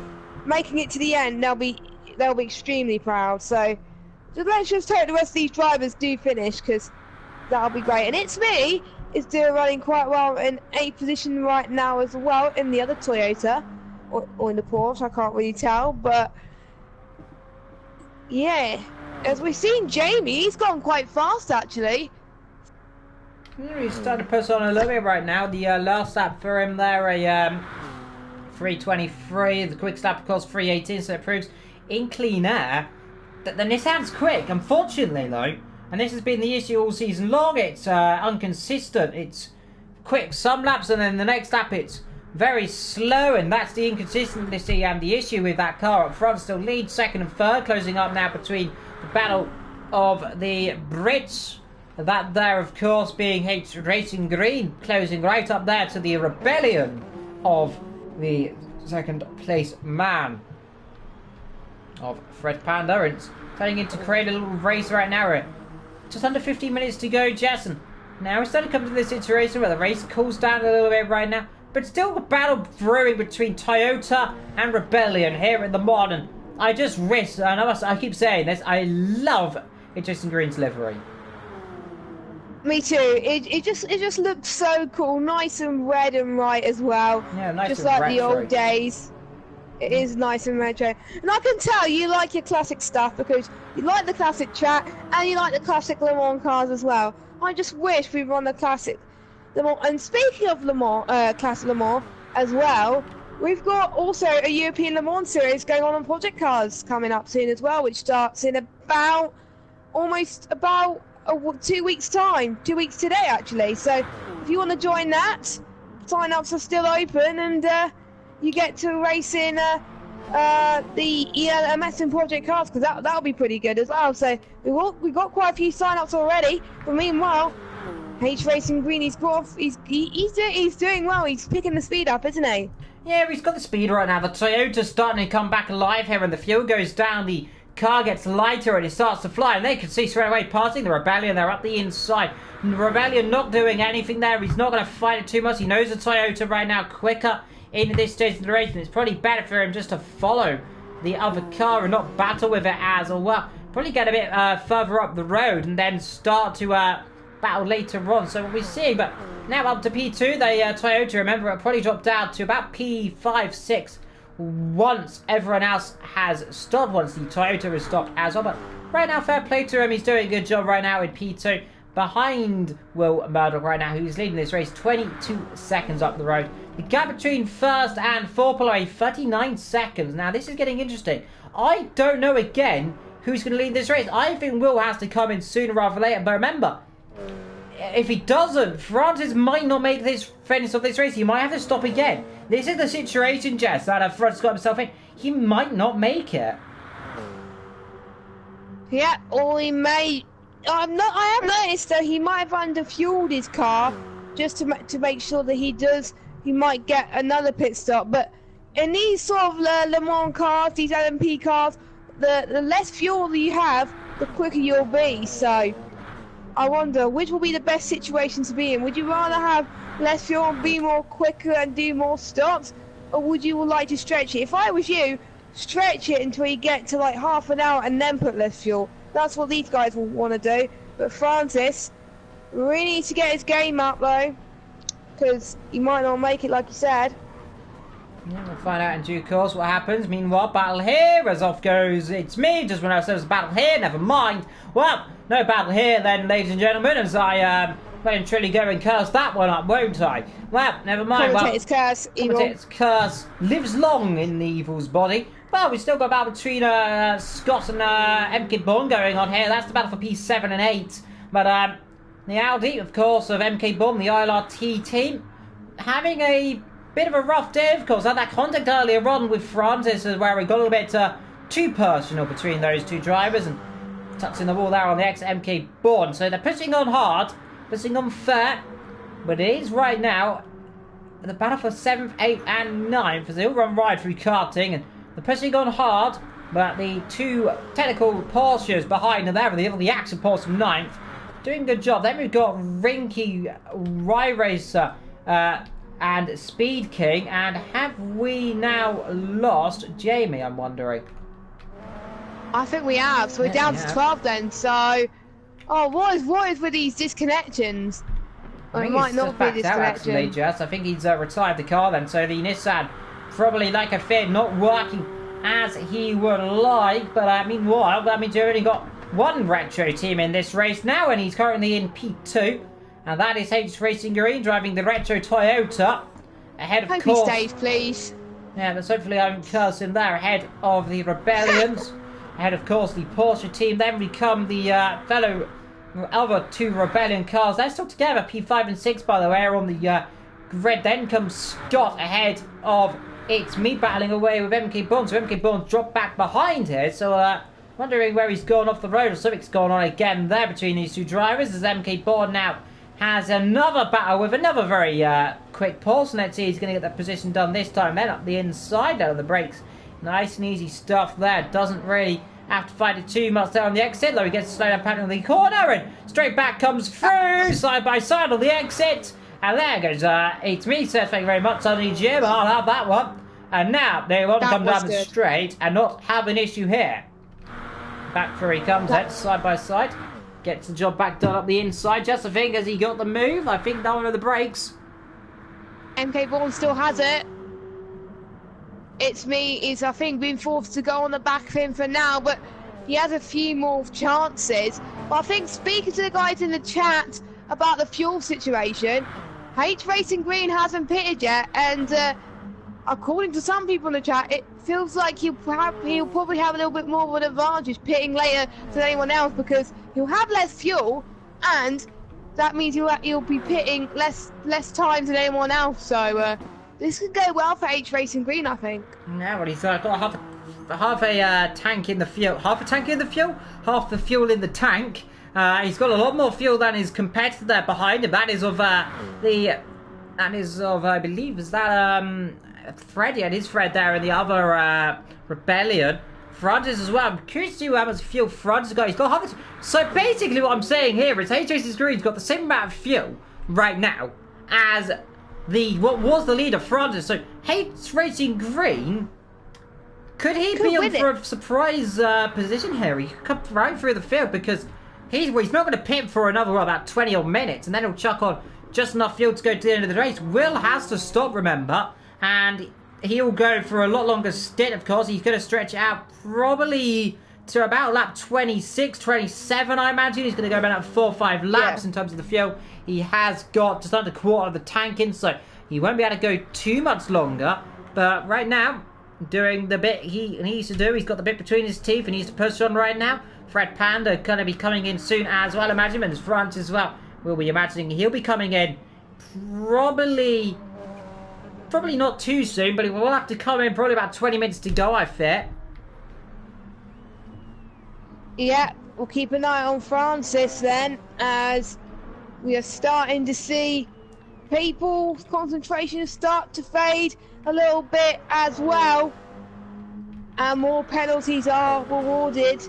H Racing Green producing really fast lap times at the moment, set times, so he's on a charge.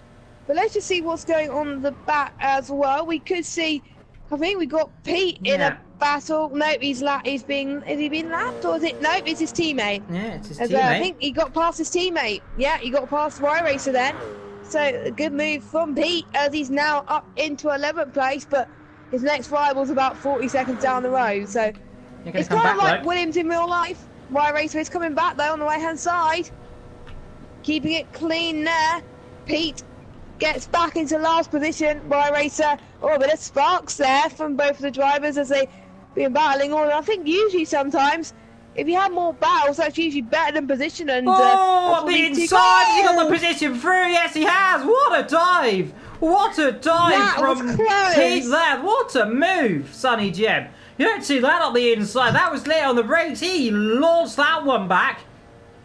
And now they run down the hill. No, don't go around the horse. Can be close. He's going to have to back off. He's squeezing him then. Oh, no. Fly around the outside. Can he do it? Yes, he can, but he's off the road. He's in the gravel. That's the issue we thought. He's going to give him the war. Yes, he does. Wow. And he's hit the cone. He has taken out a cone, unfortunately, so rest in peace the cone, but he got away with that one. Woohoo! That was a bit too close for comfort. Well, we'll have a replay of that one, I think, in a second. That was far too close for comfort there, and I think... Yeah, it appears he slowed down again. I think he has. Is that, I think they just want to have a battle right now, I think, Jess. My heart was racing every time after watching this battle, and usually we see battles at the front, but it's nice to see battles at the back. This is what we want to see. We want to get coverage of all the drivers, and definitely Pete and Y Racer are definitely bringing some entertainment, and are doing it very well and looking for moves that possibly people tried before and not succeeded, but these two are succeeding, and it's great to see. Good job from the pair of them. Yeah, well, let's go and have a look at this amazing overtake if we can then. Look at the dive straight up the inside there of Pete there. Launches up the inside, and then let's have a look at what happened to Y Racer then. So he got back in the toe, and I'm going to see, did they touch potentially? It was hard to see. I didn't see it on the outboard camera. We'll have a look on board the onboard then. So close right up there, falls around the outside. They almost touched down into Porsche Cup. Then he went around the outside. He got on the curb, got too wide, and then straight off the road. Then nothing he could do. Somehow he just clipped the wall there, but he got very fortunate there. as you cut back to the live feed, and you can still see Ray Racer and Pete still battling together right now as they come on the exit of the PlayStation chicane. Meanwhile, they are getting caught, by the way. That is the leader, who is also technically in the speed car. So Speed Will Murdoch is up front leading this race as the his two entourages are down the back. They've got 3 cars running in this race, one of them leading and 2 of them scrapping for last place. So a successful day in the office for a Speed, at least, because they got 1 car in the lead, and it's a 19-point gap as well. But you can see that the gap is starting to tumble down, with his tyres are going to probably start to go soon as well, because you can potentially see possibly H Racing Green catch up pretty soon as well, as H Racing Green is still improving on his lap times, considering he put on a lot more fuel than anyone else. So I think his strategy is working out quite well as well. I'm just seeing how everyone else is looking on their tyres. France is not struggling a bit. Obviously there's a few people that have pitted already, of course, so we'll be pitting again, so we'll watch out for that. 40 minutes to go, so get your predictions in the chat. Who do you want to win this race? Just having another look at this great scrap again. I'll have a look at it another time for the audience. This battle here between Pete there and Ry Racer, where Ry Racer tried to go round the outside and ended up going off the road. And we can see on the rear camera of the Porsche there, all the speed car, you can just see there in the back, and you can see going on the curb there. That's where he went straight off the road. Very fortunately didn't hit the wall. In fact, he very much did, and then I believe, I want to see this, he was getting rid of the that's why he got rid of his penalty, Jess. That's why Pete slowed down so much. Okay, because you don't really want to lose enough time, to be honest. There's a few people that still have penalties, though, so... Yeah, meanwhile, back to the live action, and, well, I think they've passed each other again, Jess, I think, or they're still battling together, because Pete and Y Racer right back at it there, so... These 2 drivers aren't giving up. They won both very wide though. The exit corner, but now P has got rid of his penalty there. That's crucial for him right now. The battle. They're not stopping. Yeah, they're not stopping. They're going to carry on for all their light length. 38 minutes to go here. Just over half an hour left here in the Mon as Ry Racer comes a little bit too much there for his own comfort and gets himself. Oh, another penalty.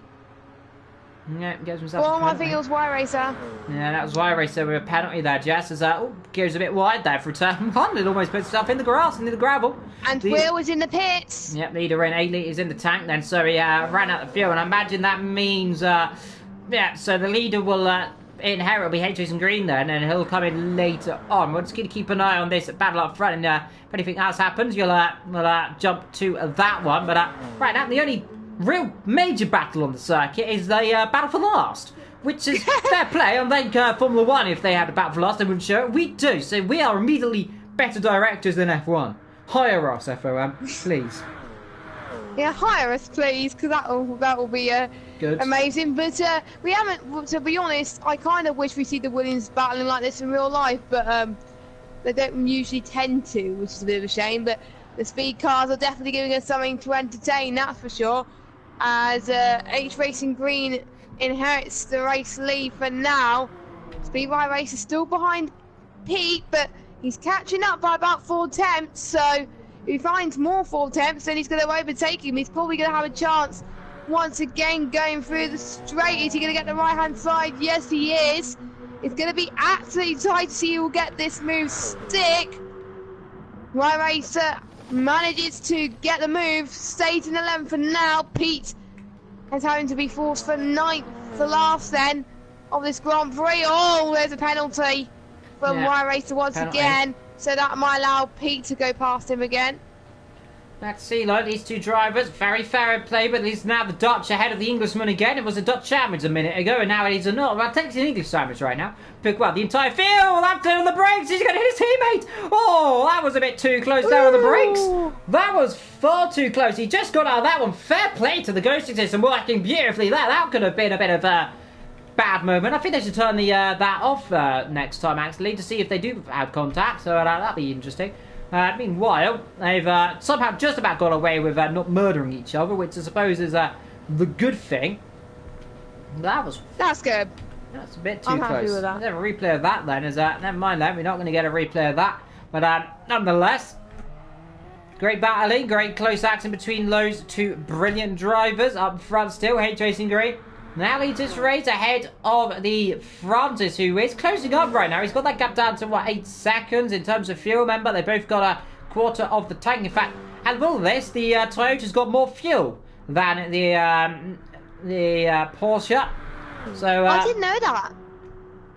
just if you I just had a look at the fuel gauges. You can pop them up on my screen, at least I can. But it's good for Francis, good for H Racing Green. In terms of tyres as well, you got to say that H Racing Green's tyres are a little bit off right now, but the race is doing okay. They're about even compared to the Porsche, and then we got to look down to what there is the man who we're looking at right now.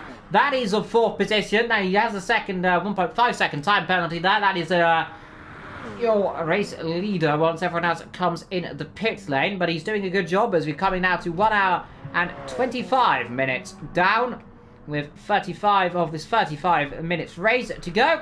H Racing Green is leading, Francis in P2, Lambo in P3. We're in P4 right now. He'll be coming back through there. I imagine he's 27 seconds behind the leader. The leaders will come in probably in about, let's say, about another 10 or laps. Meanwhile, in the middle of the back of the field, we have a still battle going on here, potentially between Speed and Y Racer, or these two at least. No, they've kind of pulled away a little bit right now, but nonetheless, yeah. Great racing. And the cone is still there, the dreaded cone. But that's not hindered them, so that's good. So they're still fighting away, but I do believe Y Racer's pulling away from Pete, so a little bit. So not much for scrap than we hoped, unfortunately. Not much battling at the moment, as we're starting to see quite more gaps, I think, running their own race, really. So just getting into the end is the most crucial thing, and when they're going to pit again for their final stops, which I know H Racing Green will have to make, and so will Francis. Yeah, there's still potential battle going on here, just between 7th, 7th, 8th, and 9th. Oh yes. They are getting a bit close together. All 3 cars separated by what about 5-6 seconds, I think. There, 47 to 51 seconds. That's the gap there. So about 4 or 5 seconds. Imagine that. So they're a bit too close, getting close, and that's more close they come, the better it is. It's always good to see battles going on throughout the field there. I'd say the highest of the non-British drivers, this is still MK Bond right now. He's doing a fair old job. He is in P7 right now. He's German, doing the bit he needs to do, and he's fair play to him, putting on and fighting well. He had an incident earlier on. He had, well, we'll say incidents that potentially could be taken to the stewards, of course, but we'll see what happens with that later on. You never know. Yeah, it was still great racing, I must say. Nonetheless, give it might have been a little bit too ambitious, might have been a little bit questionable from the weaving and the blocking, but sometimes you got to defend your position, and sometimes it's beautiful. And I have to say, it was a great defending manoeuvre, and almost could have ended in contact. In fact, it would have had it not been for the ghosting system. So it was very fortunate, isn't it, Jess? We have the ghosting system on today. Yeah, in other games they're starting to bring that in as well. The chance, oh, there's a bit of a slide from, I think it was Pete. So he lost a little bit there. So he's got some work to do to try and catch up his teammate, but it's only for position 11 in this race, so it's not anything too extravagant, but any position gained is a big difference, so yeah, you know. It always is. You got to wonder, Jess, in these races, what can the quickest drivers do in the world? And right now, especially in the elite driving we're seeing here between all these drivers here in the annual event here, and I hope you've been enjoying it in the chat. Do get you in the chat as well. I do pop in there every now and then just to keep an update on what's going on. But H Racing Green leading this race right now. Remember, he'll be coming in, I imagine soon. We'll have a little check up more on the fuel situation. He's now under quarter of the tank, so that will be, I think he's going to go for one more lap, Jess, and then he'll be in the pit lane. Likewise with Francis in P2. Yeah, Francis will be in this lap, Jess, so we're going to be seeing Francis in the pits on this lap. Okay, so then he would put on less fuel than he normally would to last half an hour, and he can really close up to H Racing Green, as well as H Racing Green stays out. And like Ebel said, Francis is in the pits. he can get rid of that 5.4 second deficit, maybe going into the pit lane. I wonder what H Racing will be thinking in his mind. He's going to have a little bit less pressure, I think, because his rival Francis is pitting, whereas the rest of the guys are around about 20 seconds behind. So I don't know how long the pit stops last around here. It does depend on what you take as well. You just fuel, tyres, or both. You never know. But I never timed it in Le Mans, and I know they do last quite a bit. It's one of the longest. It takes about over half a minute, maybe more than that. So looks to me like Will Murdoch right now, he's got a very good chance of winning this race. He is leading by what a comfortable compared to where Francis is leading a massive gap there. Though saying that, we've got the likes of we'll have a little chat by the way in terms of the feel of the rest of this midfield. We've got Archie who's kind of coming in as well. We've got the other Porsche potentially having to come in. They're all kind of low on fuel, so hard to say. I believe that 7th position there, that is of Fred Panda, and he should be able to go to the end of this race just about. So H Green should come in this lap potentially. In the background there you can see that is your second place man, and behind them there is Will Murdoch as well. Meanwhile, down the back we have still the battle going on for P last, as these two continue to scrap away. They're going side by side again down the straight. Now they've seen this before, Jess. They've gone side by side, and let's see if they can do it again. Then down the straight, Porsche v Porsche. The speed team is going to go speedy on down the straight. Y Racer now slightly behind as they come down towards the Indianapolis corner, side by side. They're still side by side, squeezing each other. This is incredibly close here. Down into Indianapolis, has to back off there as they both go sideways through there. And Y Racer now behind Peter, and the battle there for P12 and 11. Still though, great battling between them. And I've got to say, this is definitely going to give me battle of the day between these two drivers as they both go and have a tank stopper for good cause on the exit. Yeah, it's definitely battles of the day have to go between these two. It sounds like, I think their main aim, I think, according to Twitter, is to have a lot of fun, and they really are having a lot of fun on the circuit today, even though it's for position last place. So props to them.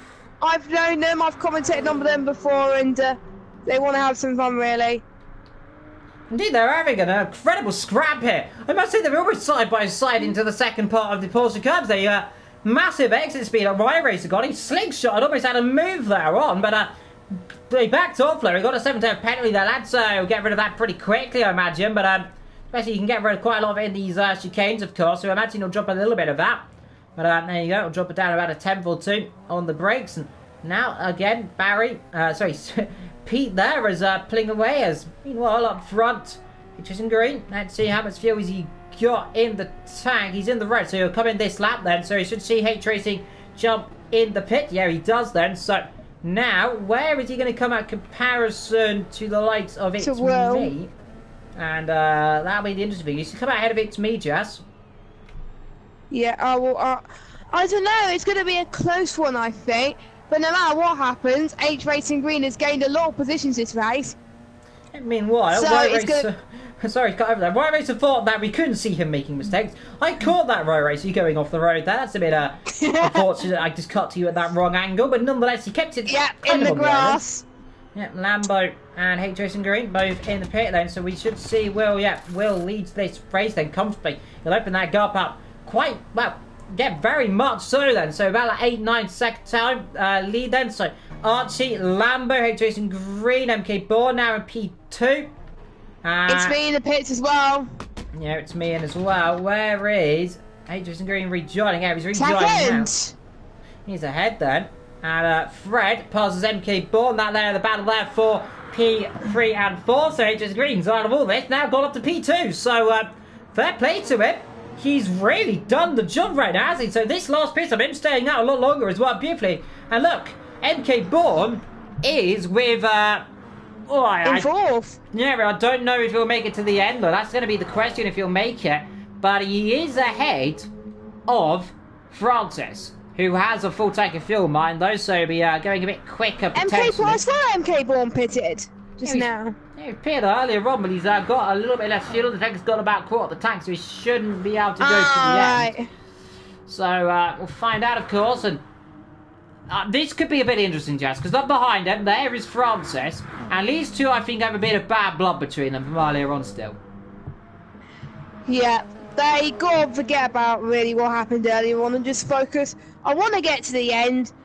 I don't want to have any trouble or anything, and just focus on the task at hand, not get too comfortable, because otherwise there'll be more stewards inquiries coming their way as well. So yeah, they just got to keep it steady. And yeah, it looks like the gap for iRacer and Pete is coming down a little bit. Not as much, but iRacer could catch up as well. Oh my god, it is great to see a battle for last place. But we've got, I think, also Fred Panda and MK Bourne having a little bit of a scrap as well. So we are starting to see the front lot having more battles again. This is what we want to see with the last 25 minutes to go of the session. We can't wait for this. It's going to be the most difficult part of the race, isn't it, Evil? They will start to lose a bit of concentration and possibly make more mistakes. Yeah, mistakes are always going to come in now. We've just got over, what, 25 minutes to go. Well, just about 25 minutes on the dot. Left MK Bourne in the Mon, and there you can see MK Bourne battling away with Fred Panda. There is the Panda's been swamped by the Bourne of MK there, so he gets back through there. So let's see, does he get the car slowed down? He's been struggling all race long until his corner. You can see he runs a bit wide. Is Fred going to try and make a dive back up the inside? There you can see up ahead is H-Racing Green. And MK Bourne and H-Racing Green have had a bit of a run-in before, but I think H-Racing Green is a little bit quicker right now. You can see, look at the exit speed the Rebellion's gone absolutely incredible down the straight. Blast back past MK Bourne, who relatively had no hybrid, and I think, oh, contact. Oh, they both go off. I think MK Bourne's off. Yes, he is in the gravel. I think he's off the road. They make contact there, and they collide, the two cars. And what on earth happened there? I don't know what happened, and Fred is not in the Rebellion. Fred is in the SMP car, as corrected loads of times today. So, yeah, what a shame for MK Bourne, but they had a little bit of scrap, as Eve will show you the replay right now of what's happening. Yeah, that was a bit too close for comfort there between these two drivers. We'll cut back to another onboard then. We'll look through the reverse cam then. So what happens here then? So the onboard with the SMP car, and you'll see him pull right across here into the corner. And I don't think MK Bourne didn't really have much space there. It was a pretty do or die move there, unfortunately for him. Yeah, went off the road, and rather that unfortunate. That's now put MK Bourne right down into the pit lane, and that's really put him out of running here today. MK Bourne now down into 8th place then of this Grand Prix, which is not what he needs for the last 23 minutes really. So it'll be interesting to see where he comes with Scott and Rinky as well when they go past them. But I think it's going to be comfortable anyway, so I think Scott will probably still come ahead anyway, maybe. It will be close though.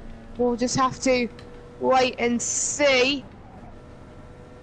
Meanwhile, I think iRacer's had to make another pit stop, because he's now lapped down for your leader, by the way. Your leader has just lapped iRacer, so I think he's made another pit stop, or something's gone horribly wrong there between those guys. I don't know.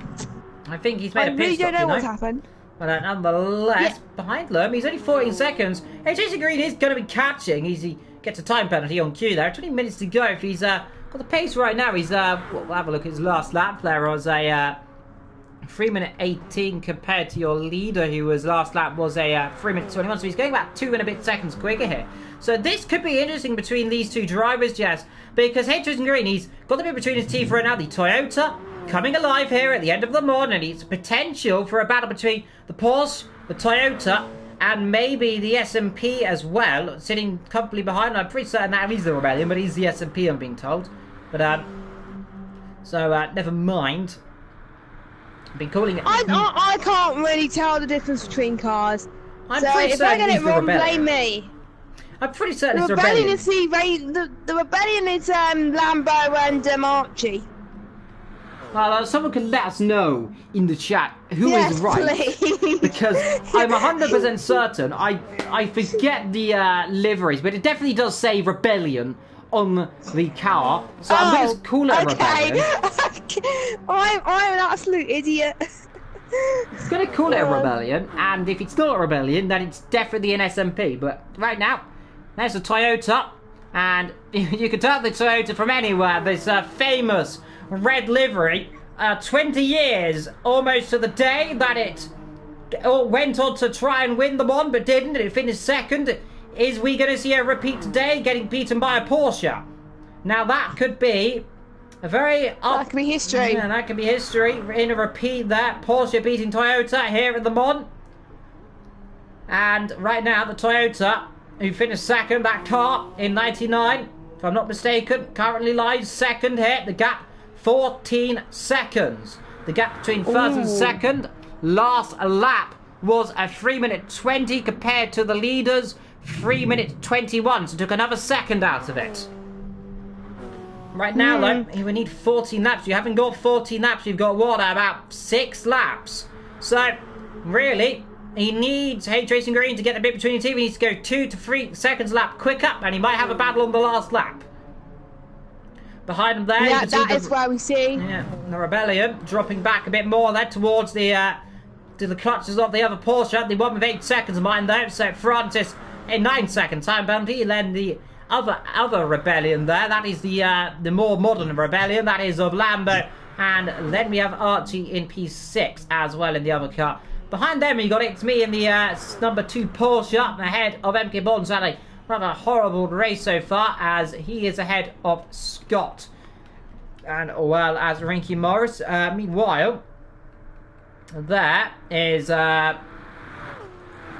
Pete, and he's been lapped as well. So I think he's coming to the pit lane. It's literally slowed right down to go and battle with his teammate again. But there you can see, Will now.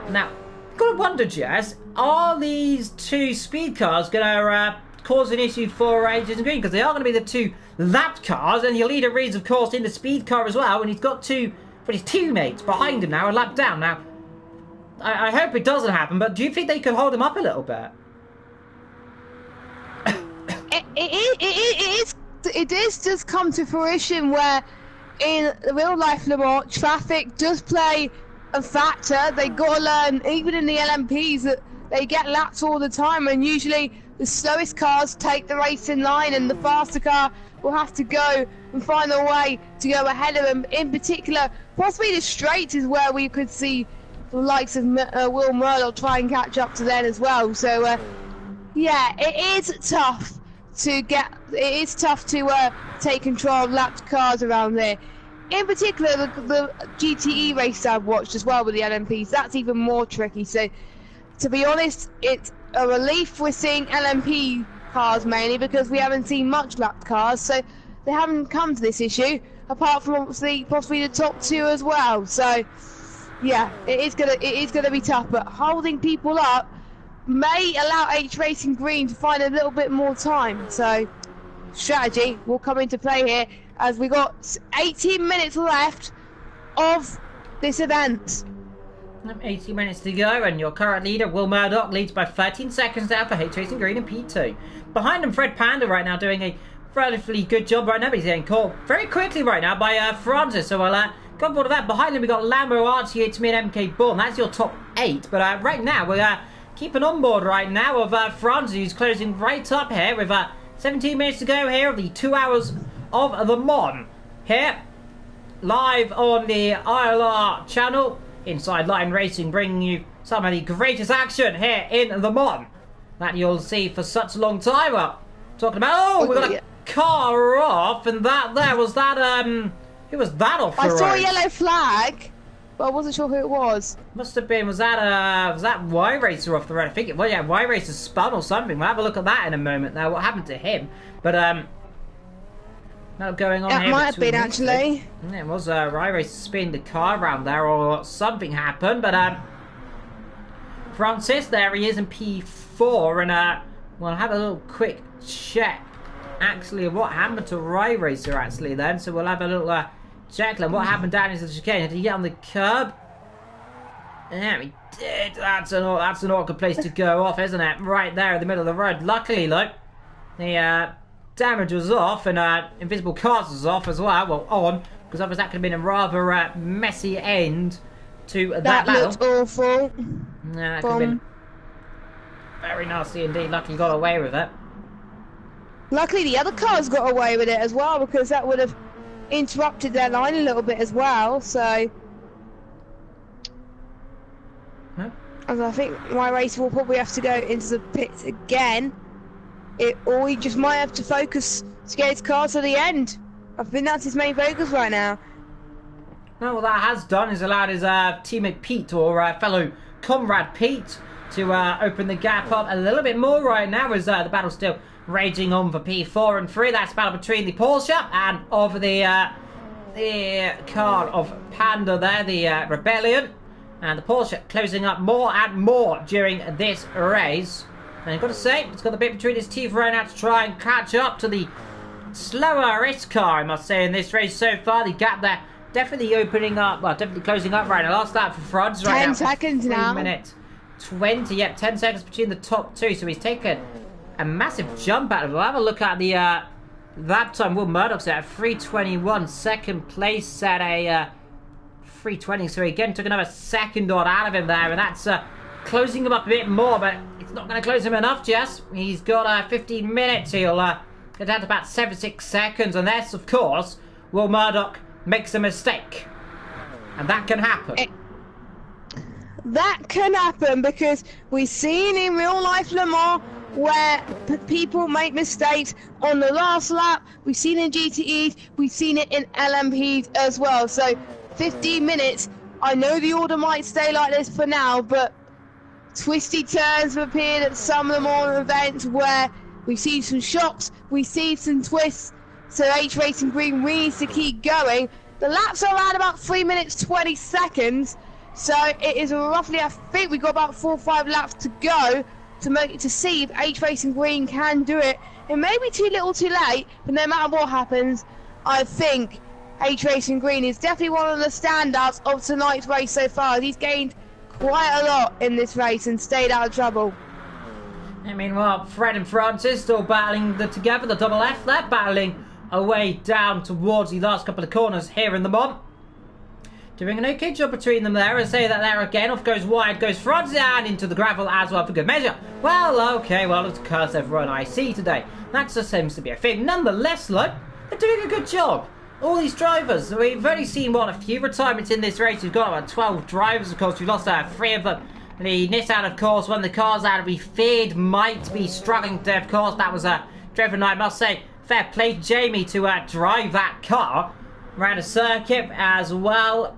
And a car that relatively is probably the worst LMP car I've ever driven in my entire life. But I love it as well as hate it. It's one of those things, you love it or you hate it. And I kind of love it and hate it, so both.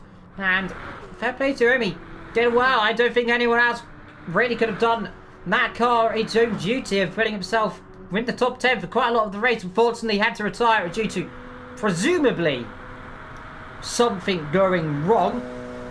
But nonetheless, did it in 9 seconds. Now the gap between the top two. He's taken another second out of this sector, Jess. So 12 to go. Well, 12 minutes to go. Second now glozing up a bit more. Then we'll keep an eye on it. As that is, I must say, is that, yeah, that's Pete right behind him. So it shows to me right now that your leader is lapping at the same lap time exactly almost as the car behind him of Pete. Wow. I wonder what is Pete in wingman mode and helping Will out, because they're on the same team, don't forget. So Pete knows he's not going to win, obviously, because he's in P11 where his teammate is in the lead. So strategy could come into play, and that's what he's doing right now to make sure that H Racing Green doesn't go nowhere near Will Murdoch. So, well, the gap's down to 8.5 seconds. Just it's closing up more and more each lap. I'm wondering, has your leader got an issue with the tyres or something? No, they seem about the same. Of course, they're running even fuel, slightly less, of course. H Racing Green, but they're running a very even amount of fuel. It's just amazing to see how about much tyres? the tyre. Yeah, Racing Soft and Racing Soft, they're running the same tyres, but just H Racing Green's got better tyres right now, ever so slightly. So, hard to say what's going on here. You could just see them in the distance there. You could just see ever so slightly in the background. You might just be able to see the other car, that of H Racing Green in the background. But right now here, with what, 11 minutes to go here in the Mont, we've got a potential battle going on for the lead of the race between the two real drivers of the day, Will Murdoch and H Racing Green. They've driven their absolute hearts out, their heart's content. 10 minutes and 50 seconds to go here in the Mont. That is going to be, what, 3.5 laps? Yeah. And there in the background, this race to go. the Toyota looming larger and larger. Last lap then from Will was a 3:21. Last lap from Jamie must have been a 3:20. Yeah, again, took another 1.5 seconds out of him. Just about there. Will is in trouble. He might get away with it, Jess. He might just get away with it. In the background there, off goes one of the, well, there goes his teammate off the road. Then that there of Pete, he's gone off again. Got on the curb. That is a penalty. Yeah, there's a second time penalty there as well. Remember 9 seconds. Oh, God, Pete. Typical. Yeah, Pete struggling. Meanwhile, France is in P4. Archie P6 right now. Lambo in between them there. That's still the battle going on between these guys. That's actually, I think, lap cars. That's Archie. Yeah, it's Archie and then some lap cars, I think, in between them there. Actually, yeah, it is. So, some lap traffic in the way. Scott and P9, Rinky 10th. Barry, there he is in 11th. And Y Racer, poor old Y Racer, has been left. Barry, you mean Pete? Yeah. Y Racer going down the back. He is struggling heavily. Yeah. 7.5 laps. 7.9. Well, yeah, 7.9 seconds now. 7.8. He's closing again then. So the Toyota closing up a bit more. Then 9 minutes to go.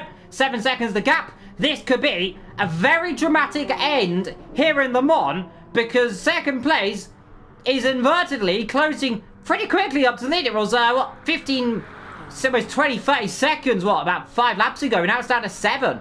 So he's taken consistently about 2-3 seconds a lap out. Now it's closed down to a bit closer, but it's closing more and more.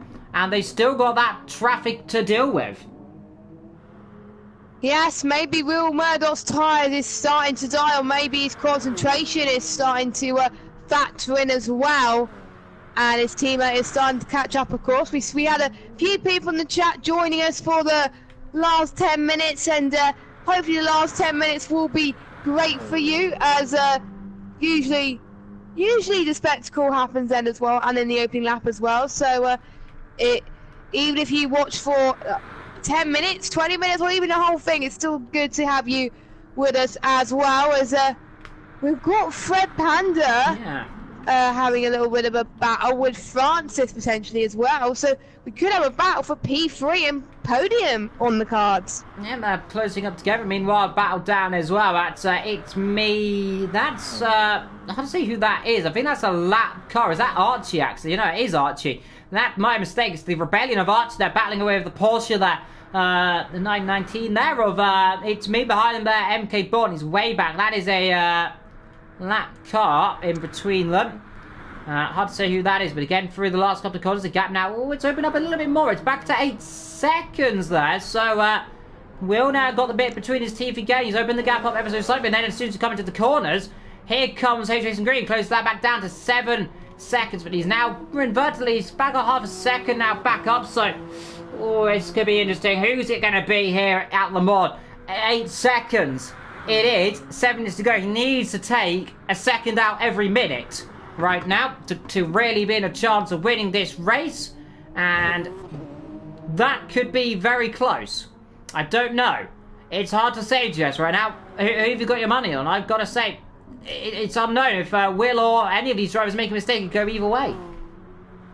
Well, the sector Will has just done is the fastest sector of the race so far, so you can see Will is definitely pushing to make sure he keeps H Racing Green behind him. I haven't seen what H Racing Green sector there was, so I didn't really see that. I think I didn't caught it in time, but It seems like they're going on similar pace at the moment, so it can go either way. It just takes one of them to make a mistake and it costs them. Will has, I think, about 3/10 more penalties in H Racing Green, so that might put less pressure on H Racing Green. Fred Panda is definitely under pressure from Francis behind, going through the straight. This could be a battle to watch out for pretty soon. But he's starting to fall away though. Going in to the right-hander coming up now. I think Fred Panda's just doing well to keep it for the moment, but Francis could challenge around the next straight perhaps. Well, there we come then, down towards the Michelin chicane. That's it, nice long toe, nice long slipstream. Now he's going to pull to the inside. Yes, he does. So here we go then. Francis on the Panda, and the Porsche rather eats the Panda alive, and that poor Rebellion Panda has rather been squashed into the floor. And, well, that's the Porsche there. He's got through finally, and now can he pull away? He's back up to where third he was earlier on in this race. He was in second, but H Racing Green, out of all of this, has been the surprise of the race. He was absolutely nowhere about an hour ago. Now he's in P2. So, what he shows, never say never in these races. 7 seconds. 5 minutes to go. That is just under 2 laps here at the Modern Jet. So I do not think that H Racing Green is going to win this race, but never say never. Of course, it's closing. Remember, he's closed up so far this race. He's not going to give up now. He's going to carry on fighting to the end. Off in the background, there he goes again. That there is Pete going wide, and he's just kicking up dirt and debris. I think he's going to possibly slow down ever so slightly and hold up the car behind, but it's getting close. He's getting nervous. If you're on your own to your seat, don't worry. I am as well. So am I as well, Evil. Anything could happen at this stage, and maybe H Racing Green may save a little bit of the tank. He may have the typical Mercedes party mode, as we would like to call it, saved in the engine, saved in the tank as well. So he may start to push once we get onto the final lap coming up pretty soon as well. So it's going to be tight then. And yeah, I think there'll be 2 more laps to go, I believe, because he's crossed the line now for the penultimate lap, and then once the countdown goes to 0, that'll be the final lap after that. I think that's how it works here in GT Sport. Yeah, it will be. So we'll have 2 laps to go here in the Mon. And the final of the final 3 minutes of the 2 hours of the Mon begin now then, as we have the Toyota. Now only 7 seconds. If he's closed up, but it's not enough, Jesse. He just hasn't really managed to close up as much inroads as he was. Now he's got it down finally to 7 seconds, but he needed this to be earlier on. He needed to have the gap closed a lot earlier. But unfortunately for him, it just seems he hasn't got the pace. He just seems the tyres or the fuel or something went off in terms of the tyres and the fuel. He is running lower on fuel, remember, just about than your leader. But remember, the leader has slightly worn tyres, so not really too much between them. Nonetheless. Oh no! H Racing Green, he's lost it! Yeah, he's out at the end of the race. What happened? He's disconnected. He's gone all wrong. H Racing Green, we've got 2 minutes to go. He's done a Toyota, and it's gone up in smoke. And it's gone. Jamie's gone as well. Left. It's gone. We have a disconnection here, and we have issues. Jamie left ages ago. Jamie left ages ago. Don't worry. Yeah, Jamie left the session as well, and well, that there you must feel bitter, utterly bitter. I feel gutted for Harry. He was doing so well. To be honest, I'm one of these guys that roots for the underdog. Harry's one of those underdogs who came through the field. I was hoping he could close up, but unfortunately, I was gonna say a word there, but I'm not gonna say it on the stream. The internet let him down there. You're probably gonna guess what I said there, but I'm not gonna say it. Bad word. Let's not speak about that. Yeah, beginning with B, but not saying that anymore. Meanwhile, Bamboo's got up to P3 in all of this. I think what's happened to poor old Freddy boy here? He's dropped on the face of the earth. What have you done, Fred? He's going backwards. Well, that's not gone very well for the poor old Rebellion. He's been overtaken by his other Rebellion car, and that's not how he wanted to go out. But I've just lost for words. I mean, well, Murdoch, it's a shame, but in the least essence, he's gonna win here in Le Mans. He's got over a minute to go, so we'll have another lap of it. But I mean, you can't feel just solo glumness and clouds glowing over the Toyota team. They can see they're in despair. They're walking out. I can see them in the pit then, Jess. They have left the pits. They have gone home. They've got in the truck. They've got in the internet van, and they have well and truly gone to find the provider, I think, to beat them with some sticks. So very angry and they're avoiding Japanese the press sticks. Massively. Yeah, and they're not happy. They're all red in the face. So you can see them there, and about as red as the car, I must say. Well, here we go then. The last lap here in Le Mans for your leader. Then Will Murdoch will lead the field around for one more lap. Are we going to see the rest of the field come through, by the way? That's the question. I think we're going to see Francis at least come through. I think some of the other drivers aren't going to finish this race, Jess. I think they're going to finish beforehand. So, Will, he's just coming through now down the back of the circuit. Then he's coming down towards Tech Routes for the final time. Behind him there, Francis will be getting the last lap then. So will Lambo just about. I don't think Fred's going to do it though. No, so Panda's going to finish his race here then. So, Fred, unfortunately, will not get another lap out of it then, so he will be the first car to finish at Le Mans. Or will he cross the line? No, he won't. So, across the line, so Fred is the first car to finish here at Le Mans then. Archie will finish in P5. That'll be locked out then. So, Fred and Archie P5. It's me's going to finish in P6 then. Okay, Bourne looks like to be in P7 and all this then at the end of this race as well. You've got a few other cars because they're quite far away from the finish. Up front, meanwhile, Will Murdoch coming down the straight. Doing the job he needs right now. Second and third still not too far behind. Though they are 26 seconds to be fair. So they are quite far behind. So Fred though, 4th. Archie 5th. 6th is It's Me. MK Bourne in 7th. Scott will be the next car to cross the line. He'll be in 8th. And then a long gap down to the cars behind. So Scott comes through the last couple of corners then. And you'll be happy about this one. You can see him slowing right down to a nail's pace. And he'll come to the line then. Does Scott to finish here in Le Mans. 8th position for him. And he'll slow it right down to a snail's pace. Across the line comes Scott. 8th position for him. I think he may have run out of fuel actually. 9th place will be Rinky. And then we got Rai Race Speed down there and Rai Race it down the back. We are rating, of course, the leader. Now, what has happened here, I wonder, to Mr. Rai Racer? He's slowing right down. And is he waiting for his teammate? No, he's waiting for his teammate, I think, you know. Something's gone wrong here for Rai Racer. He's dropped well off the face of the earth because his teammate in P10 is coming up to get past him soon. Well, Murdoch, meanwhile, there he is, coming through the last couple of cars. They're waiting for each other. That's what they're doing. All the 3 teammates are waiting for each other. So they're going to do a Le Mans Ford-style picture, I think, to the line. So this is going to be something to look out for. That's good. So all 3 cars then are very close together.